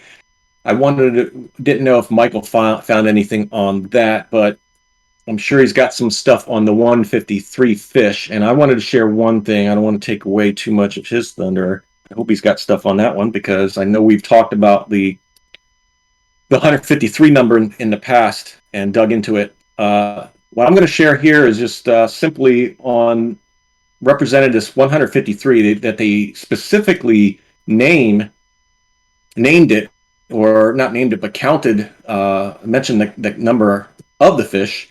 And we see that this could also represent the 48 miracles that is mentioned Yeshua did. There was 153 people that were healed. So I dropped in there the scripture, all the scripture references to each and every one of these for 153 people that were healed by Yeshua that's mentioned in the gospel. So, and we talked about catching 153 fish, and we see that Yeshua heals 153 people written in the gospels. So I just think that's a pretty interesting coincidence, if you believe in that. But regarding fish and pulling them in, and we are to be fishers of men. So that was all I wanted to touch on the fish. I'll let Michael and Noel talk more. And then I want to talk about the lambs. So we see here in verses 14, 15, and 16, the first mention is keep my lambs. And that word keep my lambs is safeguard my lambs. And then the second time when he's talking to Kepha, he says, do you love me? And obviously Kepha says yes. He says, then shepherd and feed my lambs. So keep and safeguard my lambs, or safeguard my lambs, then shepherd and feed them. So we see that safeguard is to protect. Shepherd and feed is to guide and feed them. And then lastly, he talks about feed my flock. So the first two times he talks about lambs, and then the last time it's flock, so perhaps on a larger sense. And I know we talked in the past about the lamb folds. I can't remember which one that was in John that we were talking about, the lamb folds. That Yeshua came for the house of Israel, for the lost sheep, and then he mentions that there will be other lamb folds that will come to him from out the world. And this is talking about the those who are grafted in.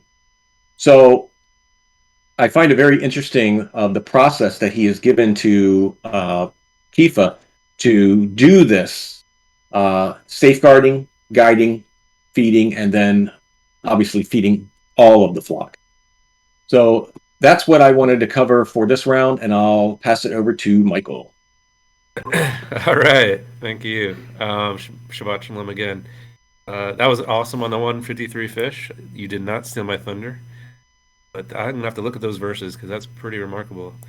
And then Noel definitely wins. That's the best stealing my thunder meme I've seen. So we're gonna use that one every time now. And so I have two things, and obviously the 153 is my longest one. So I'm gonna start with number 3. Read the Hebrew. Now Shimon Kepha said unto them, I'm going to hunt fish. Then they said to him, as for us, we will go with you. So they departed from there and went up into the boat. But in that night they did not get anything. So just something real quick. I was doing some studies on Galilean fishing. And so the fishing boat they used was probably around 15 feet long. And they would pretty much always, and I guess it would make sense with some of the parables Yeshua had, they would always fish at night. That was the preferred time for fishing, and this schedule allowed fish to be caught at night and to be sold fresh in the morning market. So you think about some of the parables at night and the big storms coming. I mean, maybe that links to it. Okay, so now the 153. I'm going to read both. That would be number 11. So Simon Peter went up and drew the net to land full of great fishes, and 153. And for all there were so many, yet was not the net broken. In the Hebrew. So Shimon Kepha went up into the boat and brought the nets to the land, filled with an abundance of fish, 153 by number. And with all this, that fish were so many that the net did not break. So where do I begin? So 153, numbers is my thing. 153 is the sum of the first 17 integers. So what does that mean? So if you just count 1 through 17, so 1 plus 2 plus 3 plus 4. So what is that? That's 9. If you continue that, 5, 6, 7, 8, up to 17, you get 153. 17 is pretty big in the Bible. So in the Bible, the number 17 symbolizes overcoming the enemy and complete victory. So God overcame the sins of rebellious humans when he began to flood the earth through rain on the 17th day of the second Hebrew month. Noah's Ark and his 8 passengers rested on the mountains of Ararat on the 17th day of the 7th month. Yeshua gained complete victory over death and grave when God resurrected him near sunset on Nisan 17. At least that's what this says. And, okay, so I thought someone was messaging me. All right. The cross reference that everyone goes to is 2 Chronicles 2, 1 through 2. So now Solomon decided to build a house for the name of the Lord and a royal palace for himself. So Solomon assigned 70,000 men to carry loads and 80,000 men to quarry stone in the mountain and 3,600 to supervise them. So that kind of equals 153,000 to build a house. Another cool stat, I saw someone say Yahweh, the Tetragrammaton, I haven't checked this, is used 153 times in the book of Genesis. That's pretty remarkable if that's true. But, okay, so for my opinion on the 153. So I'm going to go back to verse 6. Then he said to them, cast the nets further on, and you will find. When they cast the nets in the water, a great multitude of fish entered into them, so they were not able to pull them out. I want to highlight a great multitude of fish. And who's casting the net? It's the disciples. I'm seeing it every study. There's always a difference between the set apart and the multitude. The multitude is the fish. The disciples are the one casting nets, fishers of men. So this is just another example of that. So let me try to think of some other examples. So you've heard my theories on Luke. You heard my theories on Philadelphia. In Luke, it says Yeshua sent out the 70 to the lost sheep. 70 was the amount of Joseph's family as they left Egypt. It's Luke and the 70 trying to find the lost sheep to bring them in. There's 144,000 in the multitude, Philadelphia and the rest of the churches. There's patterns in the Bible of the set apart and then the multitude. We talked about that Jasher passage a few weeks ago about the Levites did not pay attention in Babylon and the rest of Israel were slaves. They're all throughout the Bible, guys. Just be obedient. There's set apart and then there's multitude. In my opinion, the 153 fish are talking about the multitude. We are supposed to be fishers of men, those who know his law is eternal. Right now, we got to go out there and grab that multitude, grab that fish. I have a few more at the end, but I'll give it off to Noel now. All right, so I only have a few observations that I want to talk about here. And I was passing this by Ronit again today because I had a lot of questions about the Hebrew.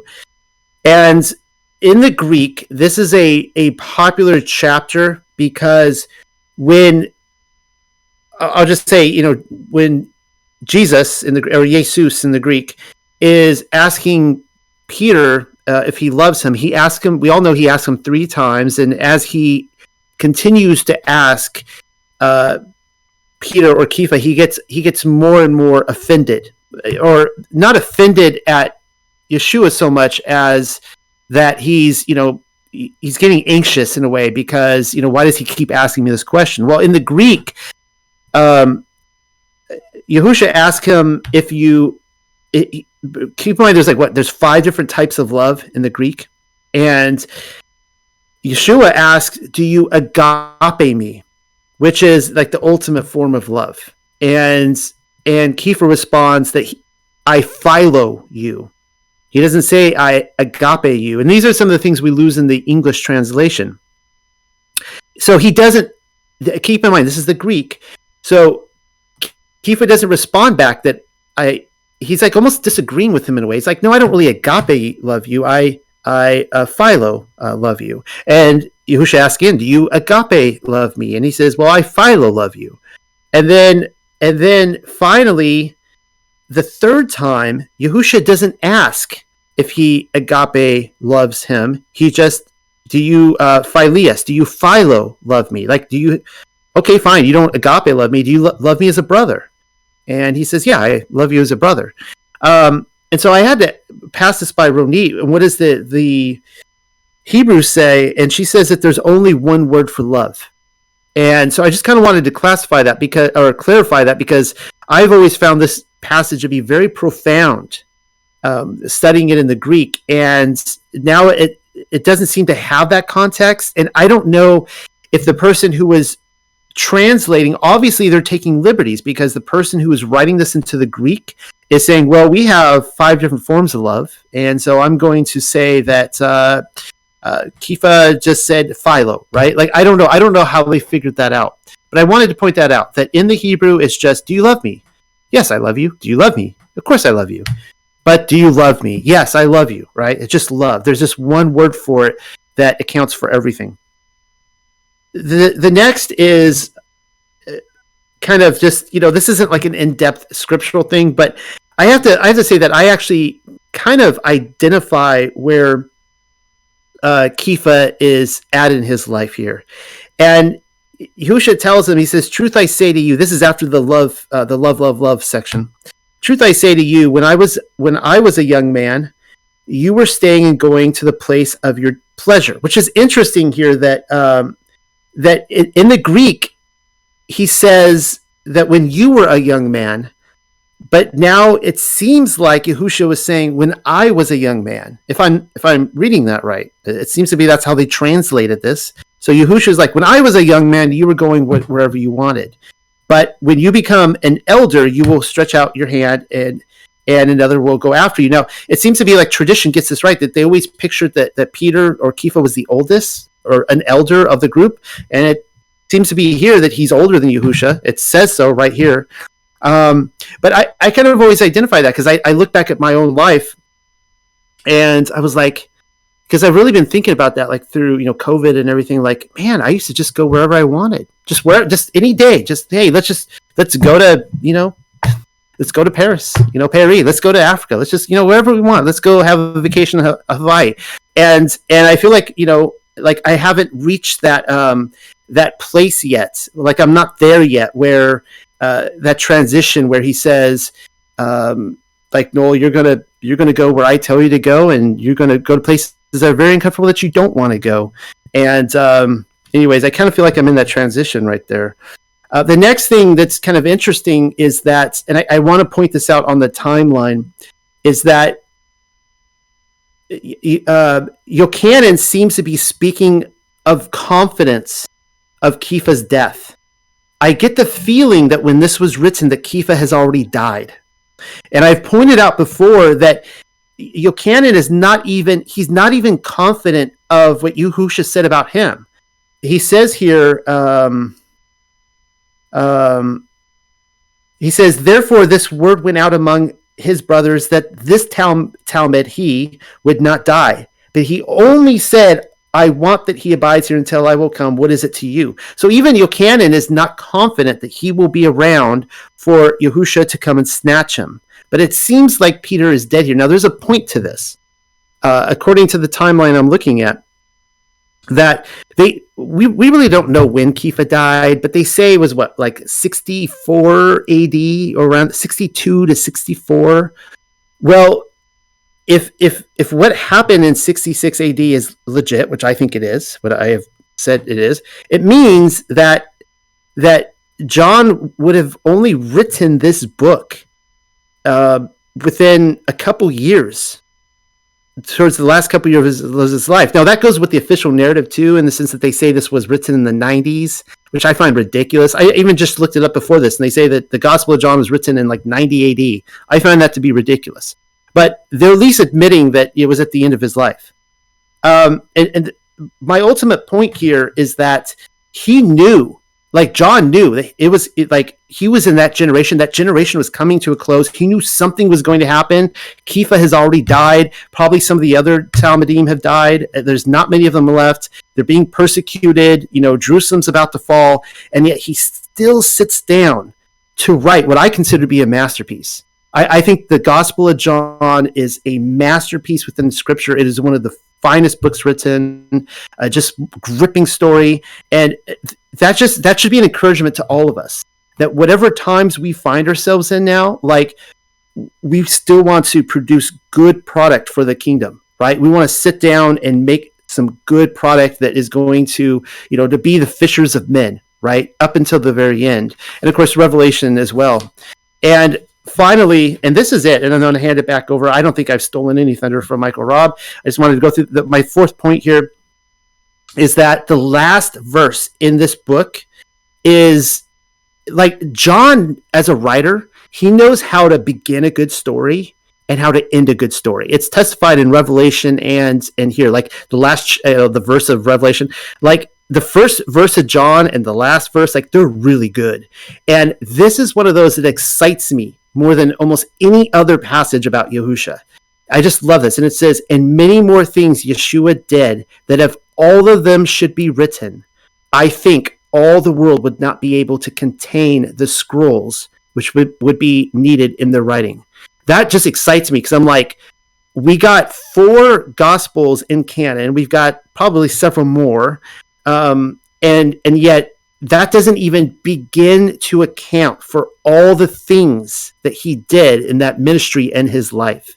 I find that really exciting. And somebody commented in here, and I'll just throw this out there. Someone commented. He said, "What if the or Lupe Kona said, what if the Gospels were written near the end of the millennial reign?" I mean, that's not my conclusion, but I would be willing to, just throw that, kind of in the back of my head on a pile and say, well, maybe. I mean, that's a possibility, I guess. But it would just be interesting context to this, right? Like he's saying, like all the things that he did, like we will never be able to write them down in books, and that just excites me. So, with that, handing it back to you, Rob. All right.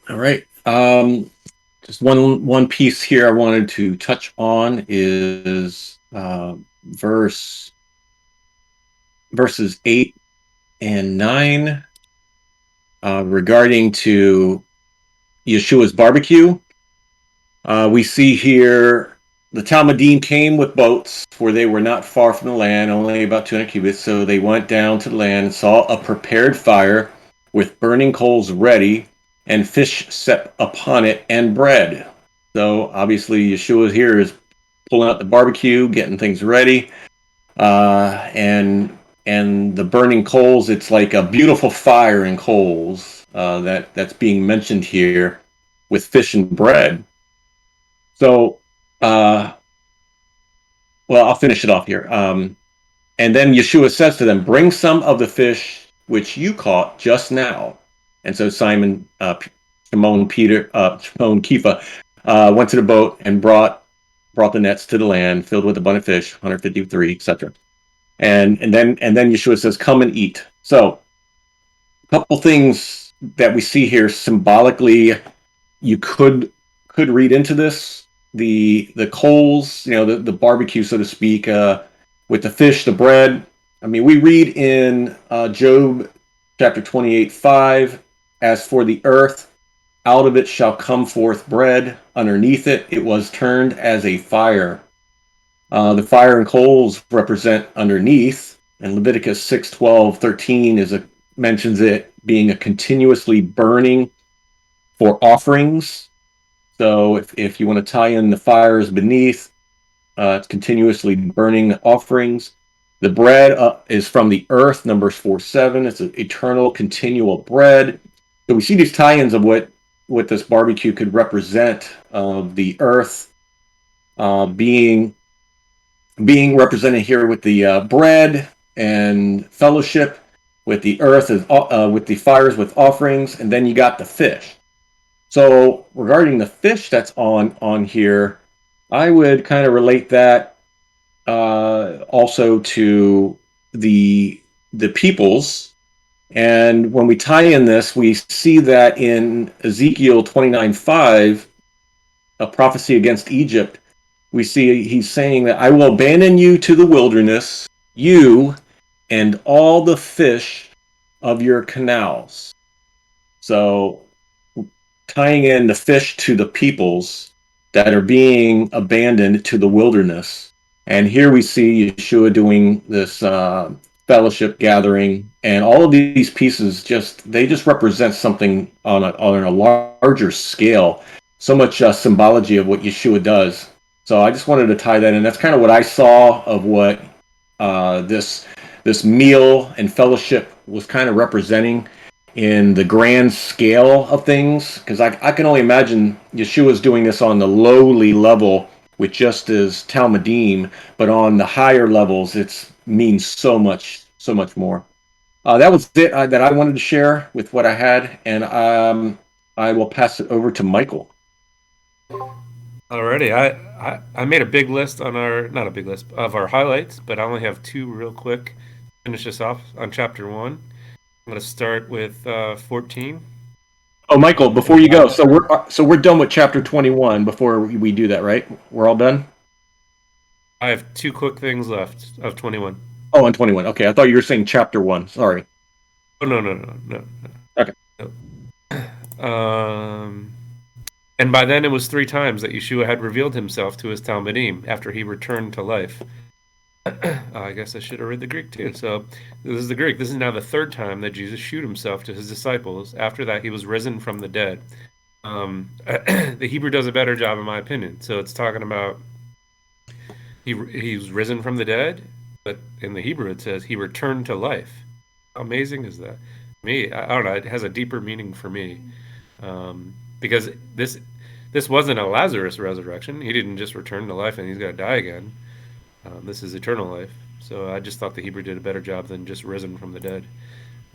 25, just real quick, I'm going to read Hebrew. And many more things Yeshua did, that if all of them should be written, I think all the world would not be able to contain the scrolls which would be needed in their writing. The only thing I have is I thought it was interesting that the Codex Vaticanus and Sinaiticus did not have this verse. So I don't know what that means. Maybe we got to look more into those and why they didn't have it, because this was an awesome verse to end it on John chapter 21. That's all I got for 21. Noel, do you have anything, or should we do the highlights? Yeah, let's go ahead and just recap our the last so many weeks. Sure. I mean, if you don't mind, Rob, I can go first. I have a few. I won't do all of them. Yeah, go for it. Well, I mean, right off the bat, Yeshua wasn't the Word in John 1:1. I mean, that was a mind-blowing thing for me. He was known as the son of Aloha. So for those who missed it, he wasn't the Word. He was the son of Aloha, was with Aloha. He was removed as the Passover lamb. So we thought that was interesting in the first part. As we continue to read, he was definitely the lamb who took away the sins. But there was, in my opinion, there was a consistent pattern of removing him as the Passover lamb. So you guys make that what you will. So I know the Passover lamb didn't take away sins. It was, for the wrath. But Noel and I noticed a bunch of times when they were changing the sexes. So the governor of the feast early on in John was a she, but they put a he in there. And then I remember just recently, like a chapter or two ago, they switched father-in-law to the wife of Kepha. So I thought that was interesting. I'll have Noel probably talk about the sons of Anak. That was huge.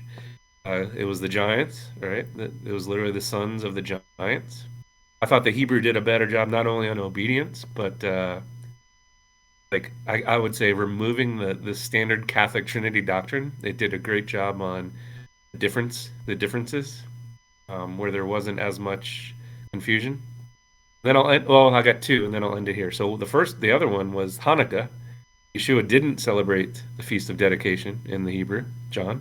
I thought that was huge. And then finally was one that I kind of found. I forgot which chapter, but it said something to the effect of, "Truth I say to you, no man will reach to see the kingdom of heaven, except he be born anew." And I remember I did a word study on that, and that word for reach in Hebrew is meta. And I remember this was right around the time Facebook was coming out with their name change, and it just made us think, like, wow, are they trying to reach into heaven through technology? And the Hebrew said that. The Hebrew said reach, where the Greek didn't. That's what I have. I thought it was awesome, and I thank you guys so much for joining with us. Yeah, I was trying, while you were talking, I was trying to find a GIF that would express like someone just like crossing things off on a piece of paper, because I'm like literally here like, okay, I had that I was going to highlight, and then I'm just like crossing them off. And the Sons of Anak was an awesome moment, and I just kind of went with it. I'm like, yeah, I think these were the giants, like the literal Sons of Anak. There's weird things in the Bible, and I think that was one of them, and I'm going with it. But there's quite a few things I can still touch on in terms of actual observations. I want to see what Rob has to say first. But what I really wanted to talk about was something a little bit more personal. And so I had to just double check again while Michael was talking. But this is, I believe, our 15th week of meeting in the Diaspora of Yashar'el. We started, I believe it was the first week of November. And I can remember where I was when I called... when I talked to Rob and Michael, and then we the three of us had like a phone call about like, should we do this? Like, and we were having the discussion. I remember I was on the beach walking around, and this all happens after the death of Rob Skiba. And there's a lot of different feelings surrounding his death and all that. And I don't need to get into all that, but I definitely felt that when he died, there was a vacuum. Like there was, that's how I described it at the time. Like there was this, we had crossed this mile marker. And again, I don't know what the mile marker was, but we had crossed some sort of signpost, and I felt this vacuum, and I knew things would be different. Because for a lot of us, we came to Torah and flat earth before that or afterwards through the teachings or the research of Rob Skiba, and the fact that he got up there and really he was kind of like an advocate for a lot of us, because we saw him get up there and just get beaten down week after week after week after week. Like people would just come at him, and just watching him on social media, and people would just attack him and attack him and attack him and just turn on him. And he just, he had to keep deflecting that. And so we kind of saw him as that, that model for a lot of us. And so it hit me, it really hit me, and it hit us all in different ways. And I wanted to just start the Sabbath group. And I was so grateful when Rob and Michael, I had started out talking in this group about how I've known Rob and Michael now for about a year. Now, technically, we probably unofficially met at Zen Garcia's conference back in 2020 in Atlanta. But the three of us just really clicked on so many issues, just like on the feminine Ruach HaKodesh, on our love for extra biblical texts, the deep dive into stuff and things that other people won't even look at, even touch, and willing to ask those questions. And so because week by week, I put a lot of research into different stuff. If you guys were there for Thursday night, when I gave my study on the seven firmaments of heaven, it was like a 62-page report, and it took a lot out of me. Like I was just famished after writing that, and I didn't even finish it. If you were there for it, I only got through like halfway through the third level of heaven, what was promised to be the seven firmaments of heaven. And so I get to Sabbath after doing all this research week by week and week, and wondering how can I get through another week and turn out more papers, more research? How can I push myself? I get to Sabbath, I'm exhausted, and I don't always have the best research in here. I come in here and I'm just happy to read these texts, try to offer whatever I can if I have insights. And it's so awesome to have Rob and Michael here with me, and just to hear their perspectives. I love Rob's very colorful charts. I make fun of him a lot. I put the cats in there, but I love his charts. I think all of you do. And I just enjoy this group, and it's been quite a journey the last 15 weeks. I don't mean to get all sentimental or nostalgic or whatever, but this group has been wonderful. And that's my reflection. I'll give more, but Rob, you go ahead and give your thoughts on this book, and then I'll finish off whatever I don't cross off the list. Well, yeah, I didn't make a list on the thoughts. I was going to be more discussion on it. I know Michael just covered some of those highlights that were key ones. Obviously, the discussion, one of the biggest ones was the Sanhedrin talk about who truly crucified the Messiah there. And I just thought that was just amazing to really validate that. And it just so clearly makes sense, and why it may not have been translated clearly for reasons. That was the biggest one that I would say would be a big obvious one. And then back to what Noel was mentioning, I know Michael and I were seeking out to do some type of sharing on some platform of however we're looking at starting our own website or doing something to share a lot of the research that he and I have been doing, that we're not seeing many others talking about these topics. And he and I both came into Torah from that conspiracy side of research, and that's what brought us to the Torah and understanding the truth of that, and then being able to sit at the seat of Moshe and learn and relearn what I was taught was an amazing journey. And then being humbled and praying for the wisdom, and then the Father giving us some of these topics to cover. Where I remember Michael and I talking about the Ruach. We're like, if we talk about the subject, we're going to be like, black-eyed by everybody because these topics are somewhat taboo on mainstream, etc. And we're willing to at least discuss them, search them out. That's how that's what researchers truly do. And so when we had met you, talking about some of the topics you did, obviously we all want to be cautious with what we hunt down, so to speak, and do it with discernment and prayer. And so the opportunity where you talked about us offering this opportunity was just seemed to be the right fit in making that happen. And we do appreciate doing this because it's also forced us to get into a more of a pattern of doing this research and bringing these things out that we see. The whole journey on John, going back into the Gospels, we're unveiling a new ways to look at this, because we have an understanding as we dig into it deeper. It validates a lot of it, and then also we are relearning some of these things that we had thought or that we were taught in mainstream teachings. So it's been a great journey, and it's been great to learn these views as we discover them.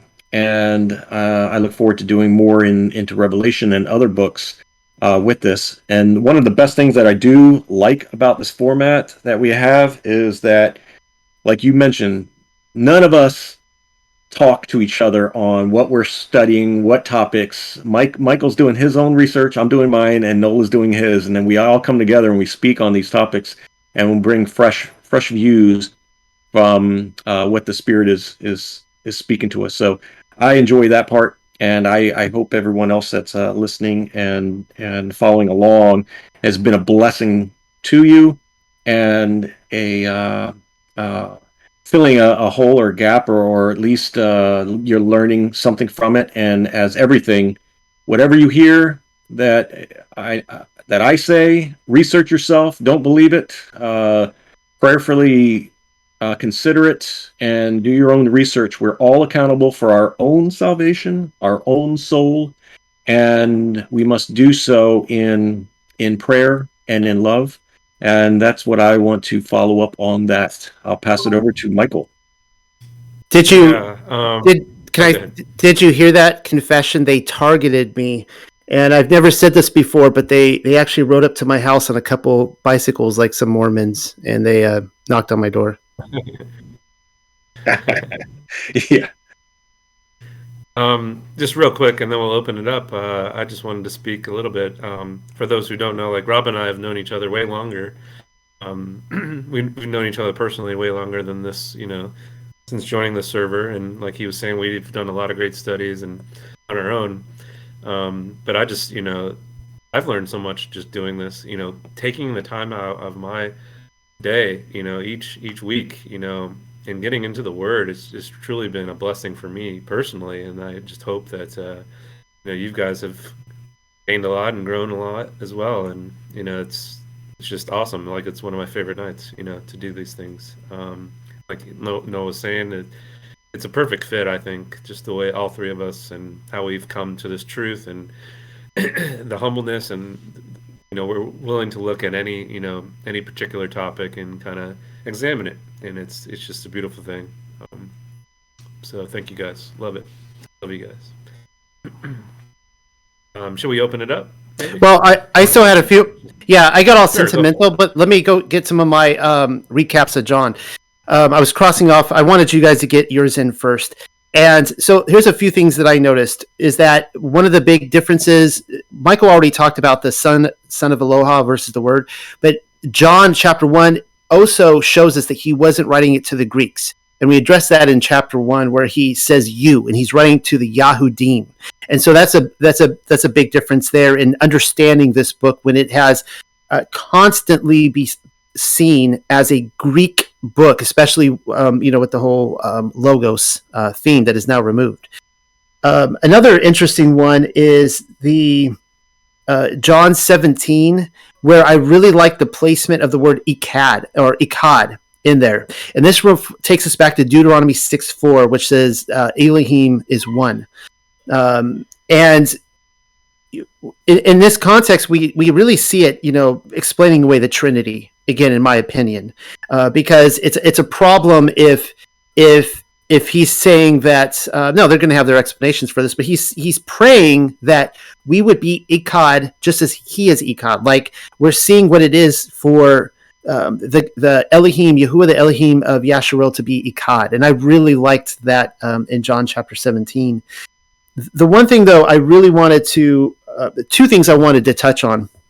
One is that this whole issue that came up with the Ruach HaKodesh as we were reading through this. Now, what I didn't mention is that, and I think Rob alluded to it, is that one of the things that first kind of united the three of us was when Rob and Michael were at my house, the first time I really formally met them, and they were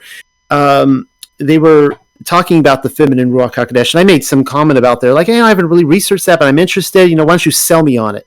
And they were like, I could see they were like thinking about it, but we actually set up a phone call, and they went through it with me, and I was just blown away. I'm like, this just, I took all the notes, and I went and read all these scripture verses, and well, so I was fully on board with the Ruach HaKodesh. This was months ago before we started this group. Well, this is like almost the first hurdle we've come to when we're reading through this Hebrew text, that it appears that it is possible that the Ruach is masculine in this, and that has brought up some issues that we have talked about. Now, I am still of the opinion that it is undecided for me. I'm not decided that it is masculine, and I've been trying to reach out to different people who read Hebrew and get their opinion on this. But this has brought up an interesting point to me as we go through these studies. How do we pick and choose in our readings in Scripture and decide what we're going to believe based on our preconceived notions? So this is one of the tensions of Scripture, and this is why it is so easy to get into the King James only camp. Say, I'm going to be Textus Receptus all the way, but not only that, I'm not going by any other translation other than what King Jimmy did in, was it 1611 or whatever? That was a supernatural transition of the Holy Spirit, and this is what I'm going with. Because if you go with that, you have something now that is authoritative, that you don't question this, you don't go outside of this box. And when you start reading these other books, you start seeing that not all the verses do line up. Like, I could attack the Codex Sinaiticus and Vaticanus based on the fact that like the NIV and others have missing passages that the King James don't have. Well, we were reading in here that there are passages added in the Textus Receptus and taken away in here that aren't there. And we're like, well, what do you make of that? Right? How we got into the issue. We got into this idea of that all four Hebrew Gospels apparently say the Pharisees killed Yahusha. Well, I could run with that, but then what do I do with the masculine Ruach? You see what I'm saying? And these are all things as we dig into these books, we get this tension, and we have to look at all the facts and say, well, what am I going with here? And I hope that you guys can kind of see that with Michael and Rob and I as we go through this. And, not everything is as smooth as butter of the 1611 King James here. We have to kind of get down in the mud. We got to dig through this stuff. And I believe that's the way Yah intended it. I really do. I've pointed out before about, the books he's removed according to Second Ezra and all these things he's stashed away and they're being revealed. And we see this with Ezra writing the Bible and taking away from the Paleo Hebrew and doing the what like people call it the Babylonian script, and they'll come on and mock me for, oh, you just go by the Babylonian script, and it's like, well, that was all Yah's plan. It really was. And these are all things we have to go through. And I'll give you a quick example. We were in my study on Thursday night where I'm quoting from Second Enoch. I straight out admitted that I think Second Enoch, there are passages in there that were added later. It's not all fluid. And some of it, I hate to use this word Gnostic, because Gnostic is a weaponized word that doesn't mean what most people think it means. But it appears there are some inserted later some Gnostic passages. Now I'm not completely decided on that, and I point out here that when you look at a lot of the church fathers, the apostolic fathers, whatever, as they're writing things, they're actually misquoting, they're actually misrepresenting the Gnostics. That tells you right there they're weaponizing them. They're actually making claims about them that aren't true. And so I point that out to everyone, like, what did, and there's also a lot of texts that are claimed to be Gnostic that are, they're grouped in there just to weaponize them, right? And so this is what I'm talking about getting our hands dirty and looking at all this stuff, and we're going to be probably doing a study next on the Aramaic Targum, and we're going to be looking at that and going, well, how is this different from the Hebrew Masoretic? And so I really enjoy that. I really enjoy trying to figure all this out, all these puzzle pieces. That excites me, and I want everyone to understand, because I read this all the time online. They're like, oh, Noel's a great researcher, but take everything he says with a grain of salt.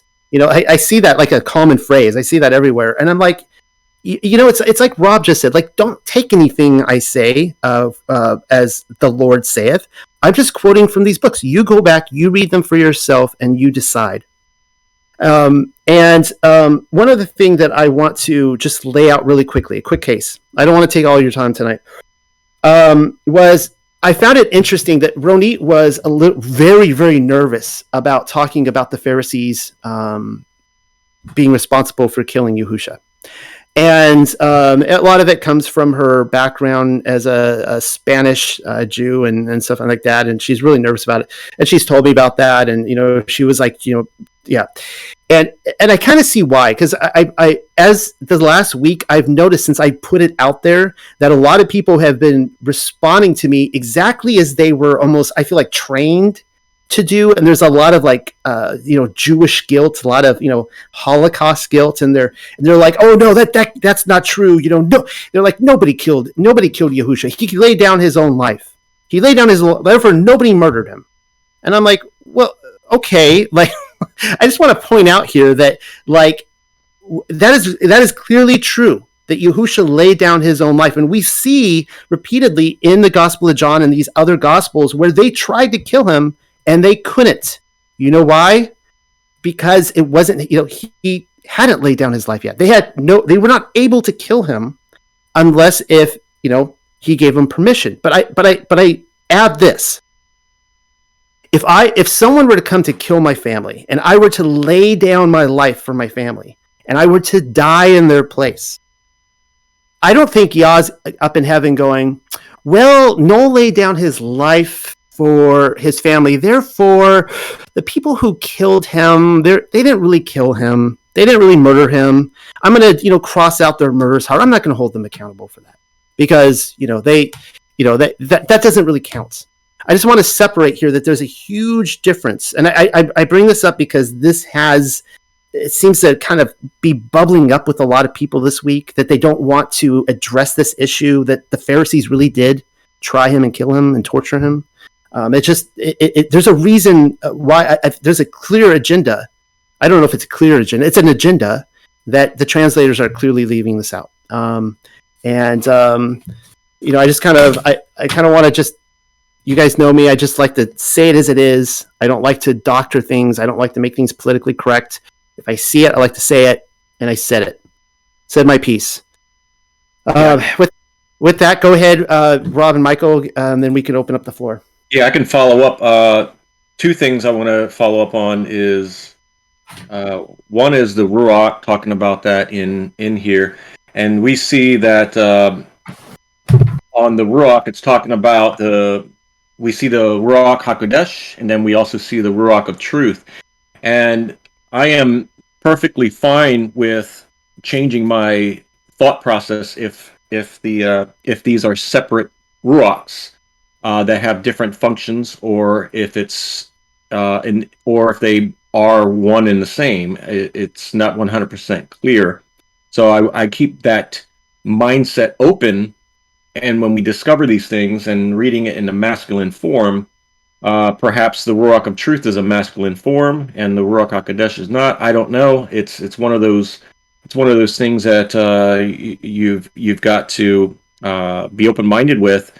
But ultimately, I think what you are trying to allude to with what you're saying is you're taking all this information in, and we have to make the best judgment on all of the context that we are filtering this through. So if we're reading scriptures that have some type of, if you will, contradiction in different areas of using words, then you have to examine it through the context they're being used. Could this have been misplaced, miswritten, or it has a double meaning? So it expands these possibilities of just thinking it is one way and can only be one way when some of these words are being used. So that's the hard part I see in talking with people. A lot of people have a certain mindset of this is like the King James only, this is what it is, nothing else. I won't even listen to it. Everything else is wrong, etc. If people have that mindset, it makes it very difficult to look and explore other scriptures, different translations, and even other books out there that have additional details to the scriptures to give it more history. So I'm open to that. And then secondly, one other thing I wanted to mention on here is that Yeshua came for the house of Israel. He came for the lost sheep of the house of Israel. So people have to understand that he didn't come for the Gentiles. He came for the house of Israel. Now, Gentiles can be grafted in to the house of Israel. But because due to the mainstream teachings out there, they aren't teaching this. And it's very clear. So that was the biggest thing that I just want to end with on my views. So I'll pass it over to Michael for anything final before we open it up. Just real quick, 2 seconds. As far as the gender of the word, like for me, that's like to me that's not going to make or break it. Like we don't even use that as one of our highest proofs to prove it's feminine, the gender of the word. So no matter which text says that, for me that's not a deal breaker at all. Good point. But like everybody else said, like it's please study it out. This is what we've come to, and yeah. So go ahead, Noel.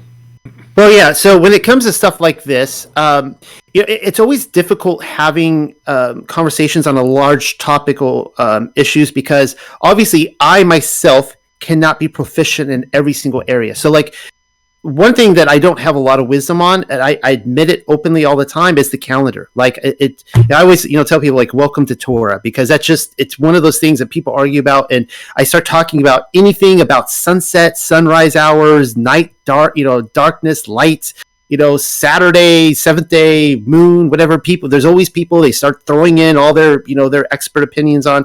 And I don't always know what to do with all the information, but this is one of those things that like this, as you said, Rob, the spirit of truth. I find that interesting and I don't really know what to do with that information. I don't. So what I do is I kind of set it aside, kind of on the shelf, and it's there. Hopefully when something else comes along that kind of, it's almost like an unsolved case, when something else comes, it kind of jars or unjars my memory. I go, oh, there it is. I remember that, and I pull it back down, and it connects. It fits, and then I see a different picture than I thought, or the same one as before. So that's kind of how I try to operate, and that's where I'm at right now. I don't know I don't know what to do with it, and I'm okay being in that tension. So, yep, perfect. It's the same mindset. Yep. All right, guys. So let's go ahead and open it up. Thank you all for hanging in there. And thoughts, questions, comments?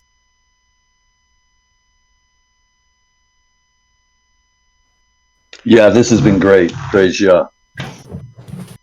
I had a quick question. Who was the Talmud disciple being referred to in verse 20 in chapter 21?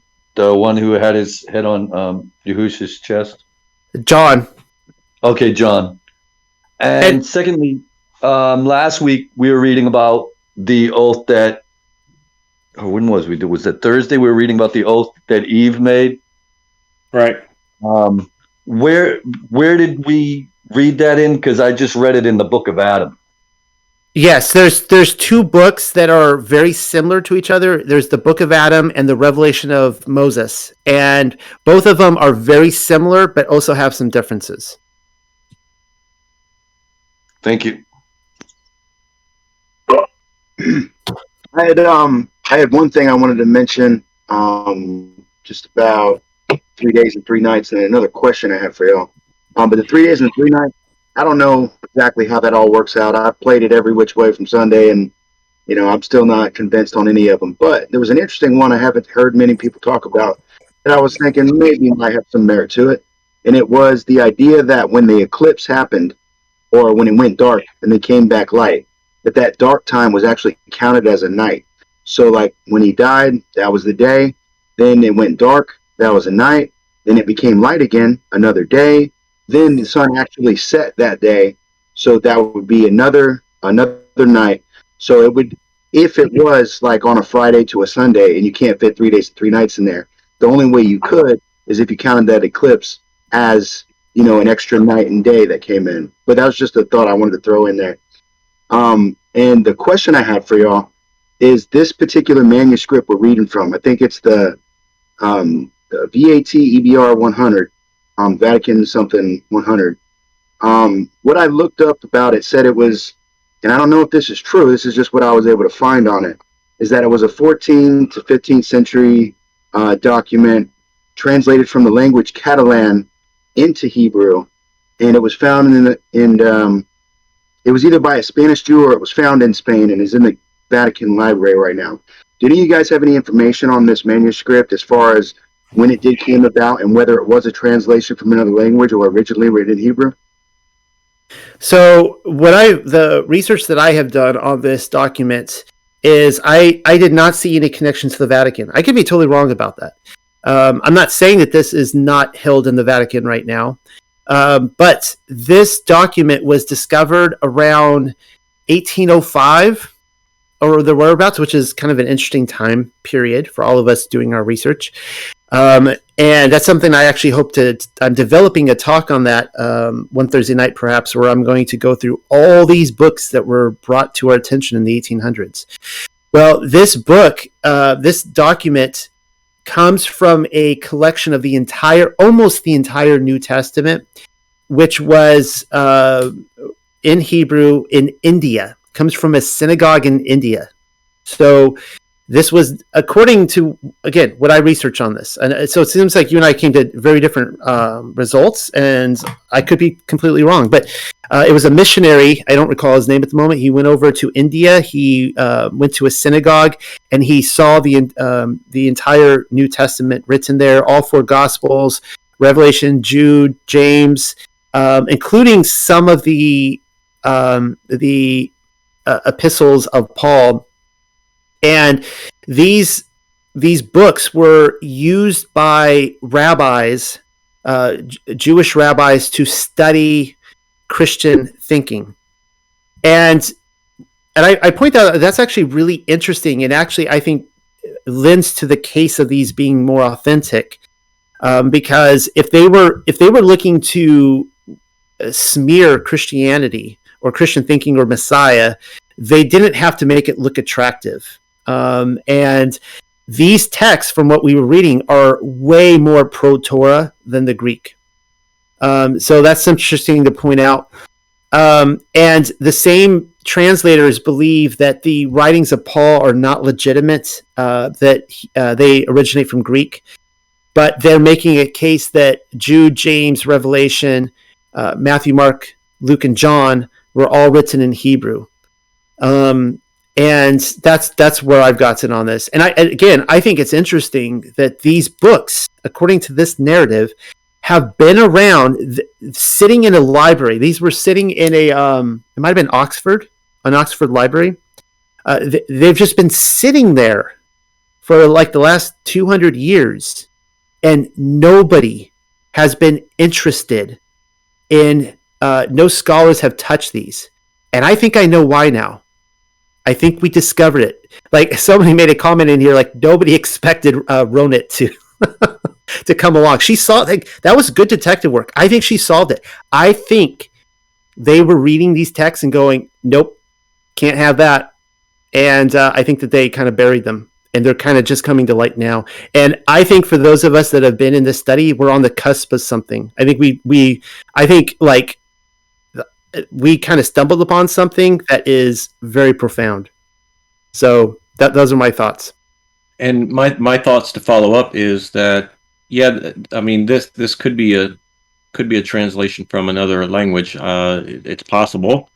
I only say that because there are some oddities in there that you find that seem to stick out.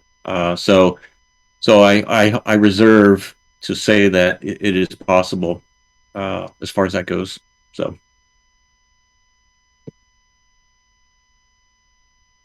I know. Can you hear me? I can hear you. Great study, brother. Very good, very good. Just wanted to actually expand a little bit on what you mentioned on about the Gnostic texts. I think from how I see, there are two kind of preferences of how Satan lies. So the first would kind of be that he defiles the truth and he makes the truth appear as a lie. And then the other thing is he invents lies and are completely out of the blue, completely fantastical lies, and makes them as truth.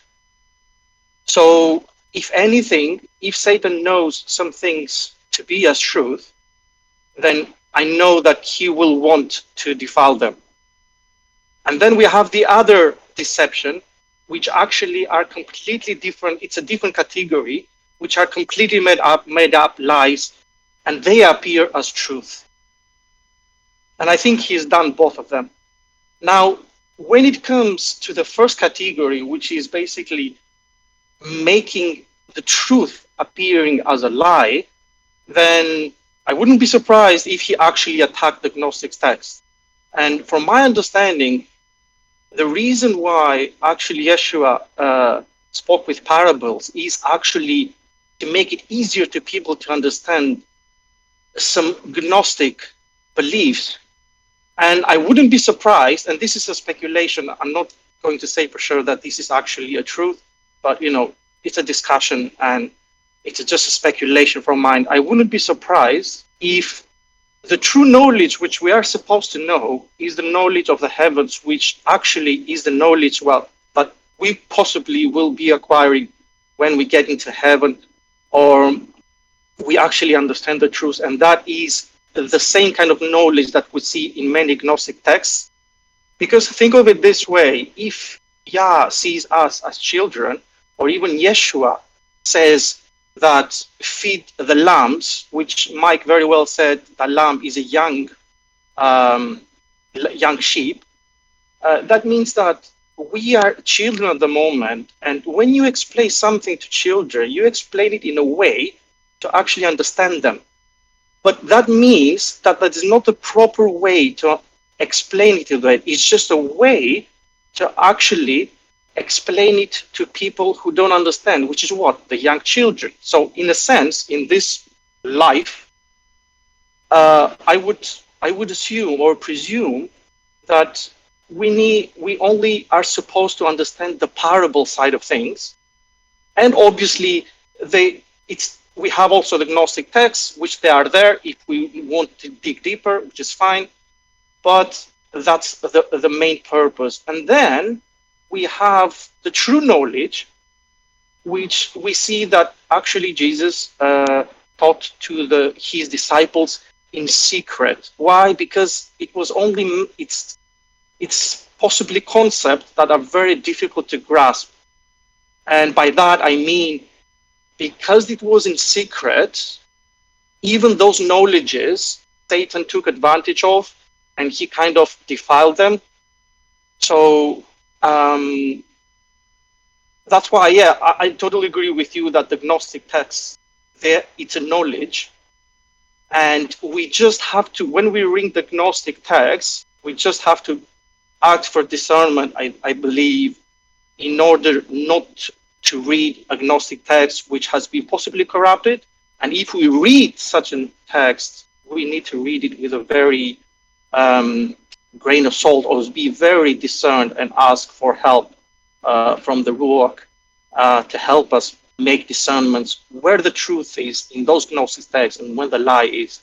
One of the things which I also think has been Satan has pushed forward is the fact of the New Age belief system, like yoga, etc., which could most possibly come from, it has its roots from truth, which actually derive from the heaven knowledge, which Yeshua taught in secret to his disciples. But as we know, Satan would want this kind of knowledge, which is the true knowledge, corrupted and create even a belief system. And in this belief system, which like the New Age, most possibly might have wanted to corrupt it in order for people to completely either embrace that kind of knowledge, or if we are true Torah believers or true Christians, will say, oh, no, I don't want to believe in the New Age. And I definitely wouldn't want anyone to go to the New Age. I was there as well, and I detest myself for that. But I just want to say that, that even the knowledge and the Gnostic texts, they have been defiled, and they have been put out of context, and they have made like a new religion. And, you know, this is possibly how I see that kind of Satan works. Yeah, thank you for sharing that. I think one of the key words, as I was trying to listen to you, I feel like one of the key words that could express this is what we call controlled opposition, right? You control the opposition controls the truth in order to distort it and misdirect. And I think your example of the New Age movement is an excellent example. Now, I have never been a part of the New Age movement. I am not telling anyone to go to the New Age movement, nor am I a New Ager. But I have seen some things in the last couple of years as I'm digging more for the truth and scripture, and I'm just like, oh my goodness, I rejected some things just because the New Agers were embracing it, and I saw that as proof that it was wrong. And I'll give a quick example: crystals. I do not pray to crystals. I do not have crystals in my house. I just want everyone to know that, not take that out of context. But I used to think that crystals were satanic. And then I look and I see like the gems that the Levite priests have on their chests. And I'm just like, well, isn't that interesting? Right. And, that I was told that something like that was evil, and yet it's in Torah. Right. So I want to just quickly go back to this idea of hidden knowledge. I'm not on Facebook really anymore. I can imagine all sorts of things are being said about me on there all the time. And I remember it just how exhausting social media was and being on there. And I remember one day I read some comment. He's like, he was actually put this as his Facebook update. He wanted everyone to know his Facebook update was that Noel is a Gnostic, that he has found out that I have hidden knowledge and that I'm not sharing it with everybody. And I was just like, yeah, it's like you found me out. I have hidden knowledge and I'm not sharing it with everybody. And this is just the funny thing about like Gnosticism. Let me give you an example. I've quoted from the Gospel of Bartholomew. And if you look that up, people will say that is a Gnostic text. And you're like, well, why is that? And as soon as people hear that, they're like, oh, I can't read that because it's Gnostic. It's going to lead me astray. And so I started looking, well, why is this a Gnostic text? And one website was saying because Jesus is giving hidden knowledge to his disciples.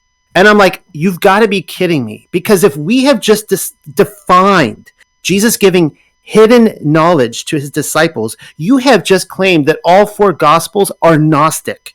Because he goes and tells the crowd one thing, and then he explains it secretly to his disciples. That's Gnostic. That's hidden knowledge. And so, again, I'm not telling, I want everyone to be clear. I am not a Gnostic. I am not promoting Gnosticism. But when I look back at history and I see the Roman Catholic Church creating this idea of Gnosticism to tell us to not pursue it at all costs because it will lead to our damnation, I'm thinking, well, that's interesting. because all we ever get is the illusion of choice. And here I see the beast system creating this illusion of choice. And I just think there's something going on there that is not, is not accurate as advertised in the Christian church. And that's all I have to say about that. I cannot speak for all the books. I am not advocating all of them. Everybody needs to search them out for themselves. But I am just very, very skeptical of the entire storyline. And as I said, the word Gnostic is a weaponized term. If I say that, people just shudder and they're like, "Oh, I get this icky feelings about Noel because he's leading me down this path of hidden knowledge and all this kind of stuff." And it's just like, okay, yeah, that's what I'm trying to do, I guess. That was sarcasm, everybody. Yeah. I'll follow up with you on that. Is that if Yeshua, okay, so we can look at Yeshua being Gnostic, because how many times did he say parables to the masses and then go to his Talmudim and have to explain them, sharing hidden knowledge to them? So, depending on how you want to take that, he was doing the same thing.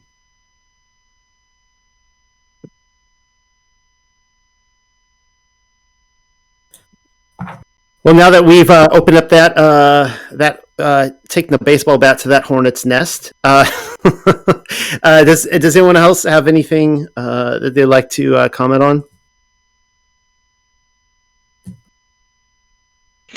Yeah, I just wanted to mention in regards to the Thomas. I'm not really sure that, and we see in the normal kind of narrative, normal in the KJV narrative and movies, etc., that Thomas actually touched Yeshua's hand. But I just wanted to mention, I don't see in the Hebrew translation that he actually did, because it mentions that he saw Yeshua. But what I think that really happens is, as soon as Yeshua came into the room and Thomas saw him, I think Yeshua can read the heart. So Thomas was actually thinking in his heart, okay, I need to touch his hand. But instead, he just saw him, and Jesus replied on his thoughts. That's my perspective, because I don't see anywhere that saying that Thomas actually touched him. But I think that Jesus spoke straight to his heart. And in his heart, he had the question that, oh, maybe I need to touch his hand. But obviously, he didn't have the chance even to speak these words. Do you know what I mean? This is what I see, at least from the translation. I'm not sure if I'm missing something or anything. What do you think, guys? Well, Robert, Mike, go ahead, Robert. He, it says here, afterwards he said to Thomas, "Put your finger here and look at my hands, and put your hand at my side, and do not be without faith, but be faithful." So we have to either think that he did as Yeshua said, or that he didn't need to, whether he was intimidated or what, but he doesn't give a response for or against that statement to support either view. So the assumption would be that he did as Yeshua said, because it doesn't say that he said, "Oh, no, I believe." So I would have to assume that he actually did do that compared to what he's saying, because Thomas answered him and said, "My Adon, my Eloah."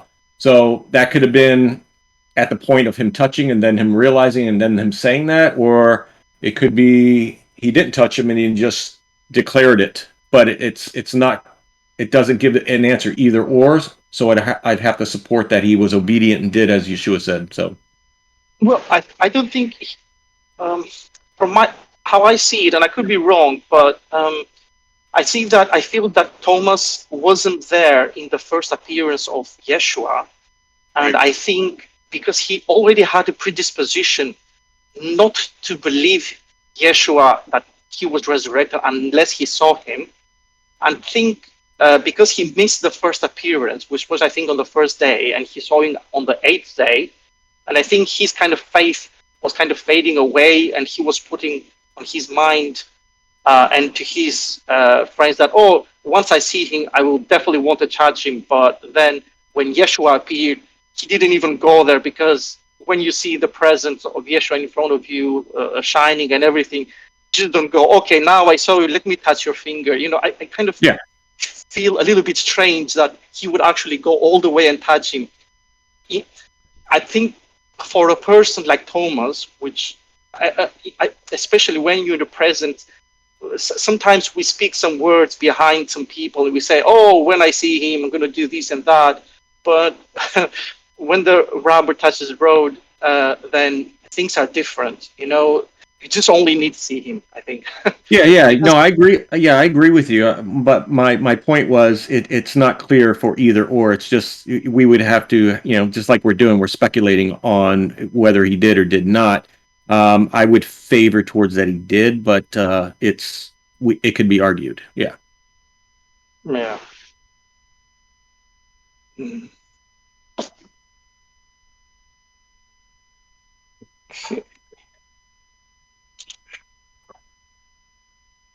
Any other thoughts? Any thoughts on Yeshua shaving his head and beard? I was hoping to get some feedback on that one. My first thought was, if he was all shaven, was that right before they murdered him, or was that a time before he murdered him? Did he have time to grow back his hair and his beard and mustache?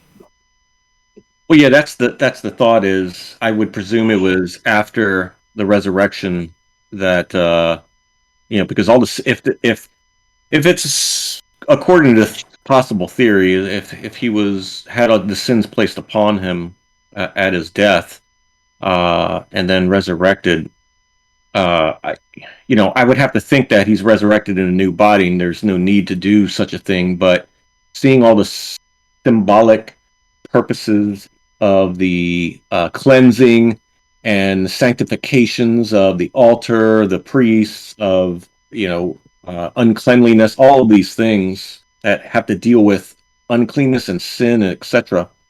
That maybe there was some type of process that took place that he had to fulfill, and that's why I say it's all speculation. But that's why I bring up all of these points as a possibility to explain why they didn't recognize him. So, and I'll leave it at that, because I don't want to suggest that it's true. I just, I'm more than happy to look at the possibilities to explain some of these matters. And like Noel says, I'll put it on the shelf until I find something else that may support it. And until then, it's just a nice thought.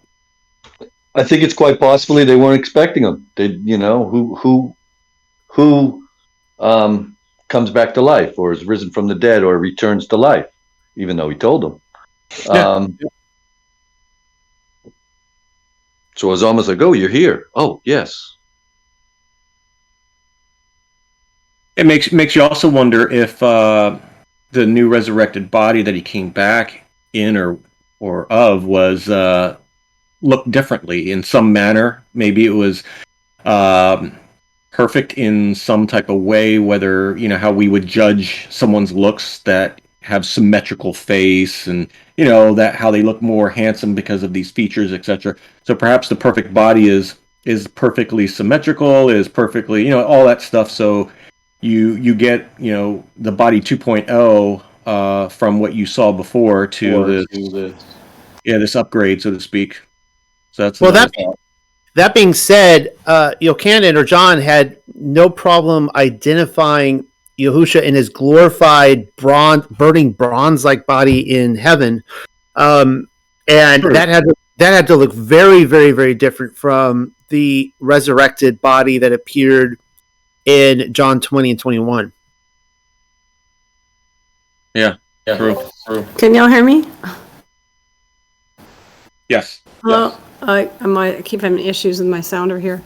I've always had the thought that because he was so, beaten up, and they were ripping his beard from his face, and that maybe his face was disfigured. I do like the implications that you were saying, though, about, the vow, and they would, be clean shaven. Maybe when you die, your hair kind of dies. Maybe it just all fell out. before he, or maybe like you were saying, his transfigured body was now fully clean. That's a good thought.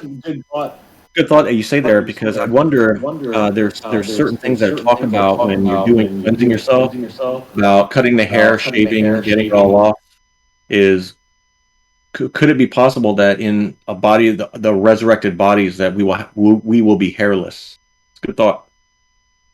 Well, and the other thing I was thinking when Noah was talking about John didn't have any problem recognizing him in the vision. And I think sometimes when we have spiritual visions, you just know who, you've never seen, who that is. You just know who it is, You're like, okay, even though you've never seen Yahusha, when, you have a vision of some sort, at least the people that, do, you just know who it is, kind of idea, spiritually, I guess. Well, it reminds me of like when somebody shaves their beard and you don't recognize them at first. Well, yeah, that's why I thought that was really good insight, and especially going hand in hand with the idea of the, the Nazarite vow and, being completely clean. I was just hearkening back to what I used to think of why they didn't maybe readily recognize him about his face being disfigured, because he carries his scars. I mean, if he still has scars in his hands and his arms and his side, and then he still has scars on his face too.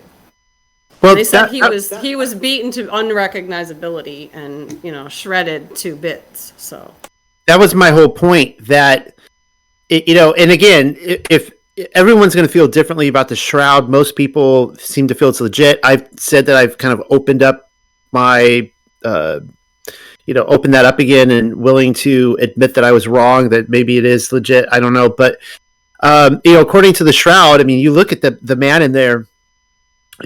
He was beaten so bad that they say that the person in there, that his insides were showing on the outside. His skin was just ripped open, and it just all kind of showed. It was all like it's just like sunburn. I mean, but so I made that comment that it's like he doesn't talk about the scars on his face. He doesn't talk about the scars on his back. He's like, look at my hands, look at my side. And they're like, oh, but they didn't look and go, oh yeah, that's your beaten back right there. So I was kind of wondering about that. Why only those two were mentioned or remained, but that could just be, John making that connection, of course, too, with, making a big deal about his side being speared. So I don't know. But now that I think about it, it never says, I don't think in John, that he was nailed to the whoop and the waffle, whatever. I can't even say it, the whopper. But it never. I don't think he ever says that his hands or his wrists, or whatever, were nailed. So I don't know. Concerning the gardener and the thief, differences there. I was wondering, was she looking at him, not knowing he was Yeshua, but thinking that he was the thief that took Yeshua's body? Is that why it says thief? Yes. Yeah, but in both accounts, I have to look at it again. But it seems like in both accounts, whether he was the gardener or the thief, she felt that he was responsible somehow for removing his body. Even the gardener would have overseen it. So I don't know if that helps. Yeah, that definitely helps. I've heard some other interpretations of that whole thing as far as the gardener, where they say maybe Yeshua was holding sheaves in his hand because on that day of first fruits, you would present, wave the sheaves or whatever, and people were kind of saying that it might have been a person that had sheaves in his hand, and that's why she thought he was the gardener. But it makes total sense that the gardener would have had something to do with the grounds or messed with the body or something like that. But I think the word thief being in there, it kind of makes a lot of sense, especially with how she leads up to it.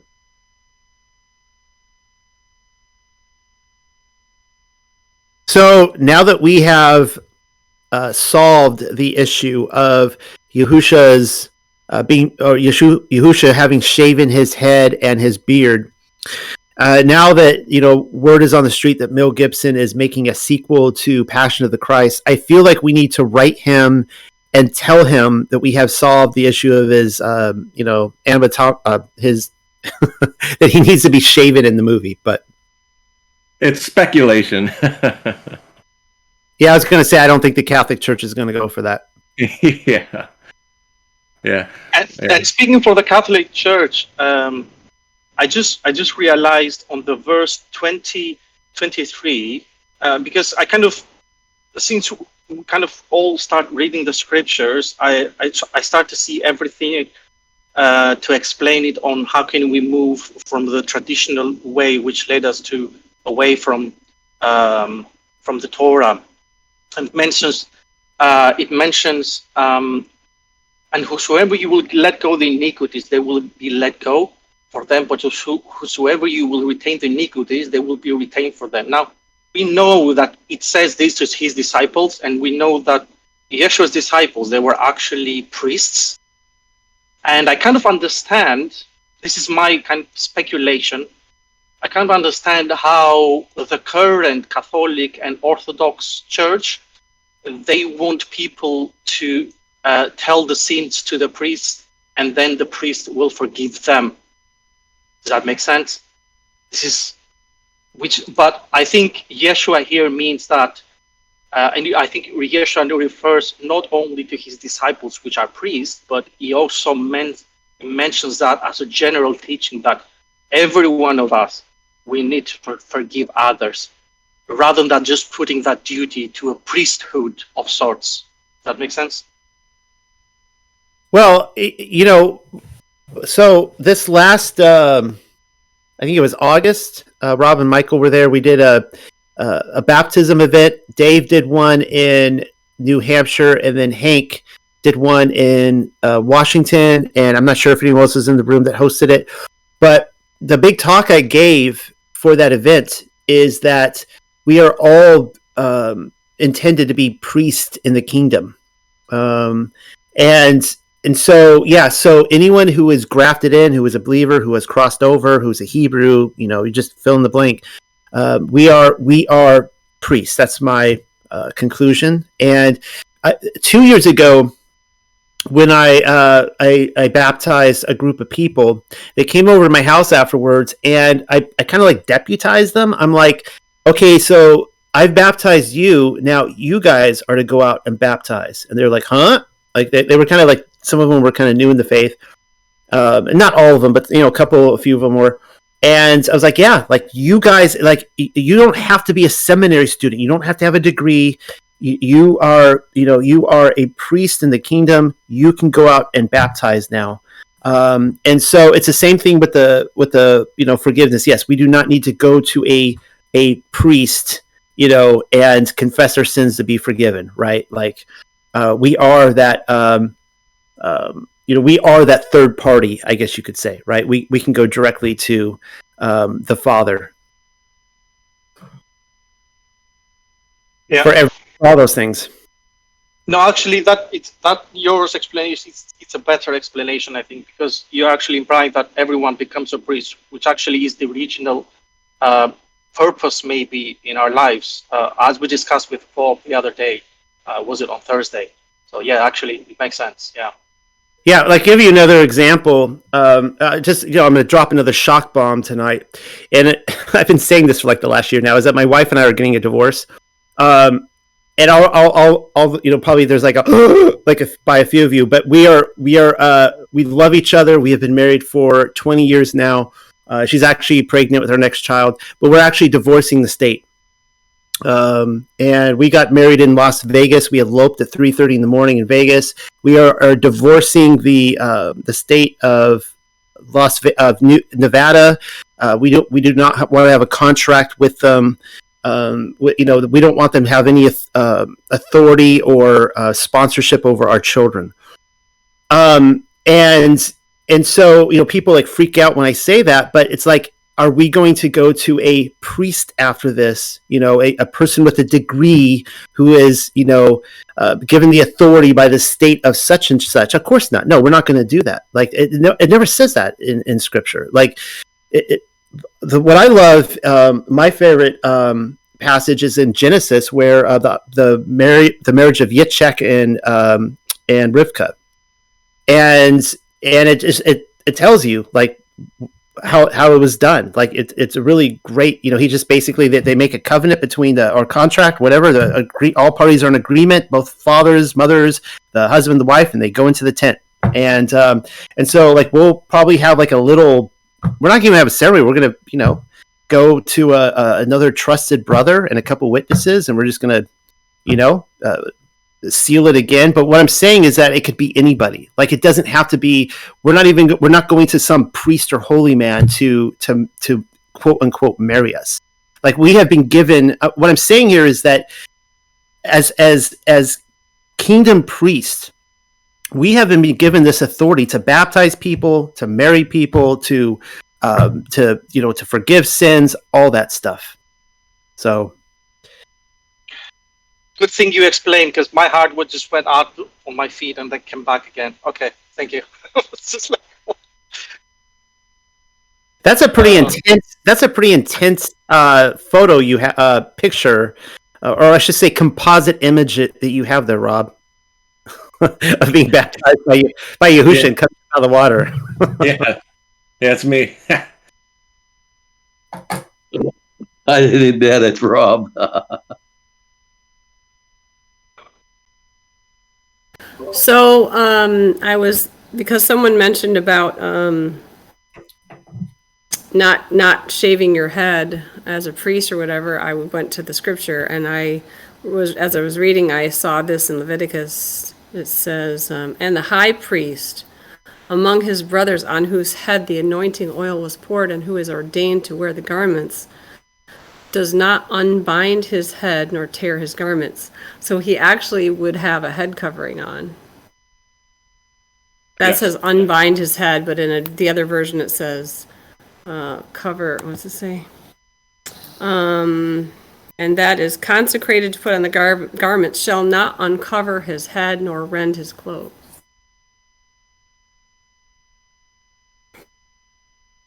Yep. But I mean, that was in the Levitical teachings, so I don't know. I know when we're in Corinthians and it says, that Yahweh is the glory of Yahusha, the man is the glory of, the other way around. Yahusha is the glory of Yah, man is the glory of Yahusha, and woman is the glory of man. So when they're teaching about head coverings kind of thing, I don't know if that means Yahusha as the high priest, hearkening back to this verse, means he would or wouldn't be head covered. I don't know. Yeah, it's something to think about, because from what we read in Scripture, that Yahusha is never mentioned to be wearing any kind of head covering. So, good thought.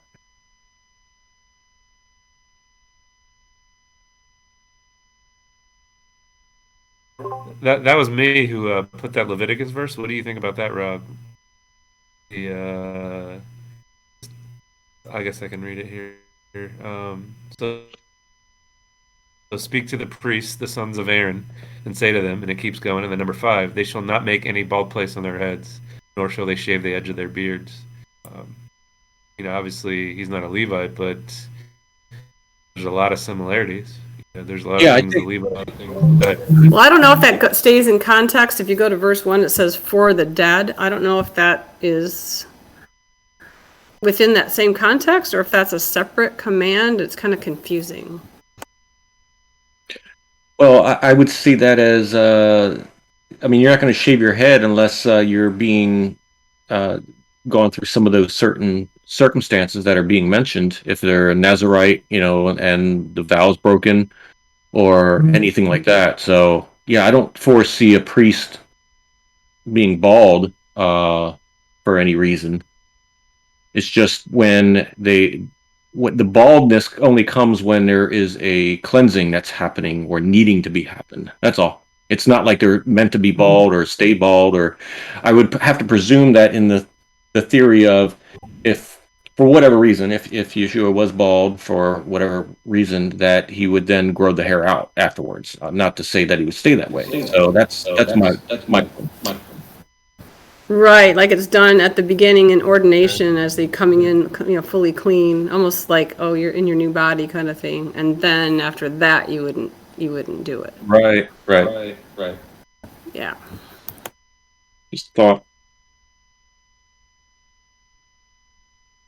And let me just clarify, because I feel like tonight, if there's like a greatest hits video that's ever made of the things that I say that are skewed out of context, I just want to clarify that I am not implying that that we can forgive people of their sins. I was specifically stressing that we do not need to go to a priest to have our sins forgiven. We are priests in the kingdom. So that's I don't know how. I'll have to play back my recording and hear what I said. So Yeah, it says you're supposed to confess your sins one to another so that you will be healed.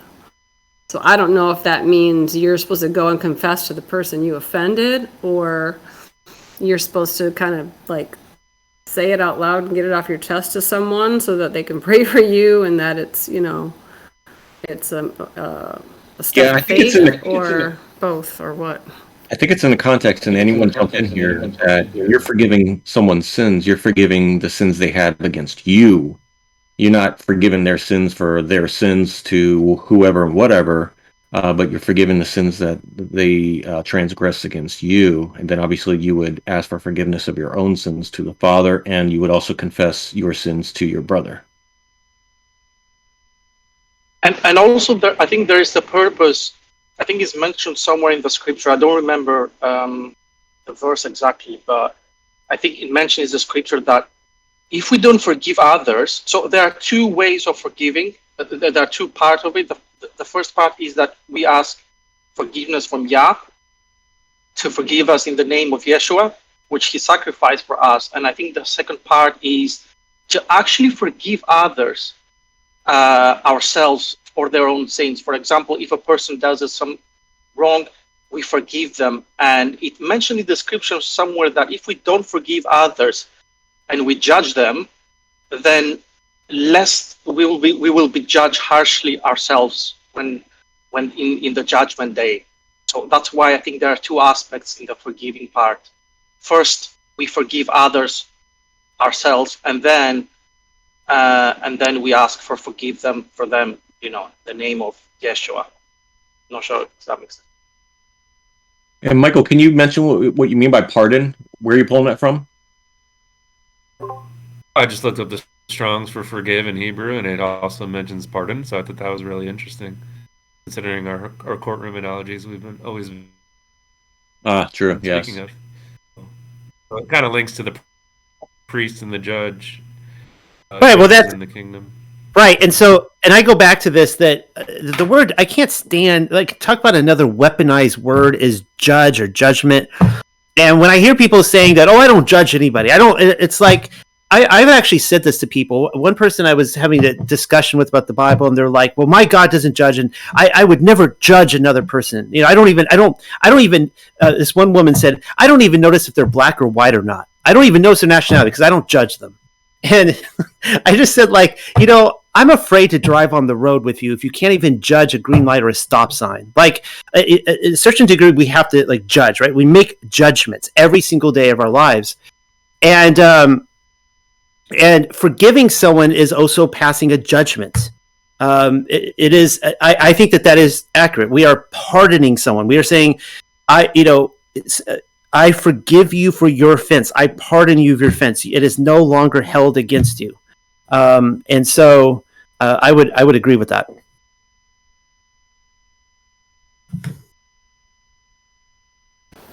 We are to judge righteously, right? It says judge righteously. Right. So we have, everything's a judgment. You've got to make decisions. Discernment, judgment, it's kind of the same. Yeah, absolutely. Absolutely. It's one of those big, I use this phrase a lot, but it's one of those big cognitive dissonance issues where everybody does judge. Most people pretend like they don't because it's fashionable spiritually not to today. But yeah, we all have to judge. And really what it's saying in scripture is that we will be judged according to the standard we hold to other people, I think. I mean, that's how I read it. Like, really, Noel, you're judging that person like that. Okay, well, we'll see how that turns around on you. So, Well, yeah, that goes. I just wanted to say that. Oh, go ahead, Michael.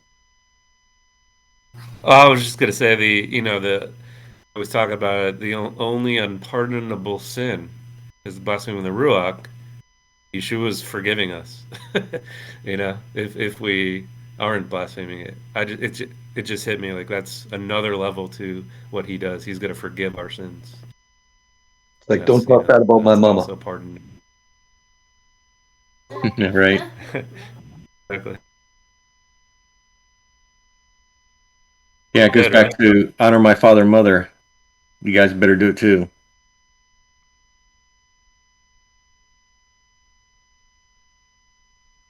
All right, guys. Well, it is 11 o'clock or 3 minutes shy of 11 o'clock. And it's been a great discussion tonight. I really enjoyed it. Thank you for all your input afterwards.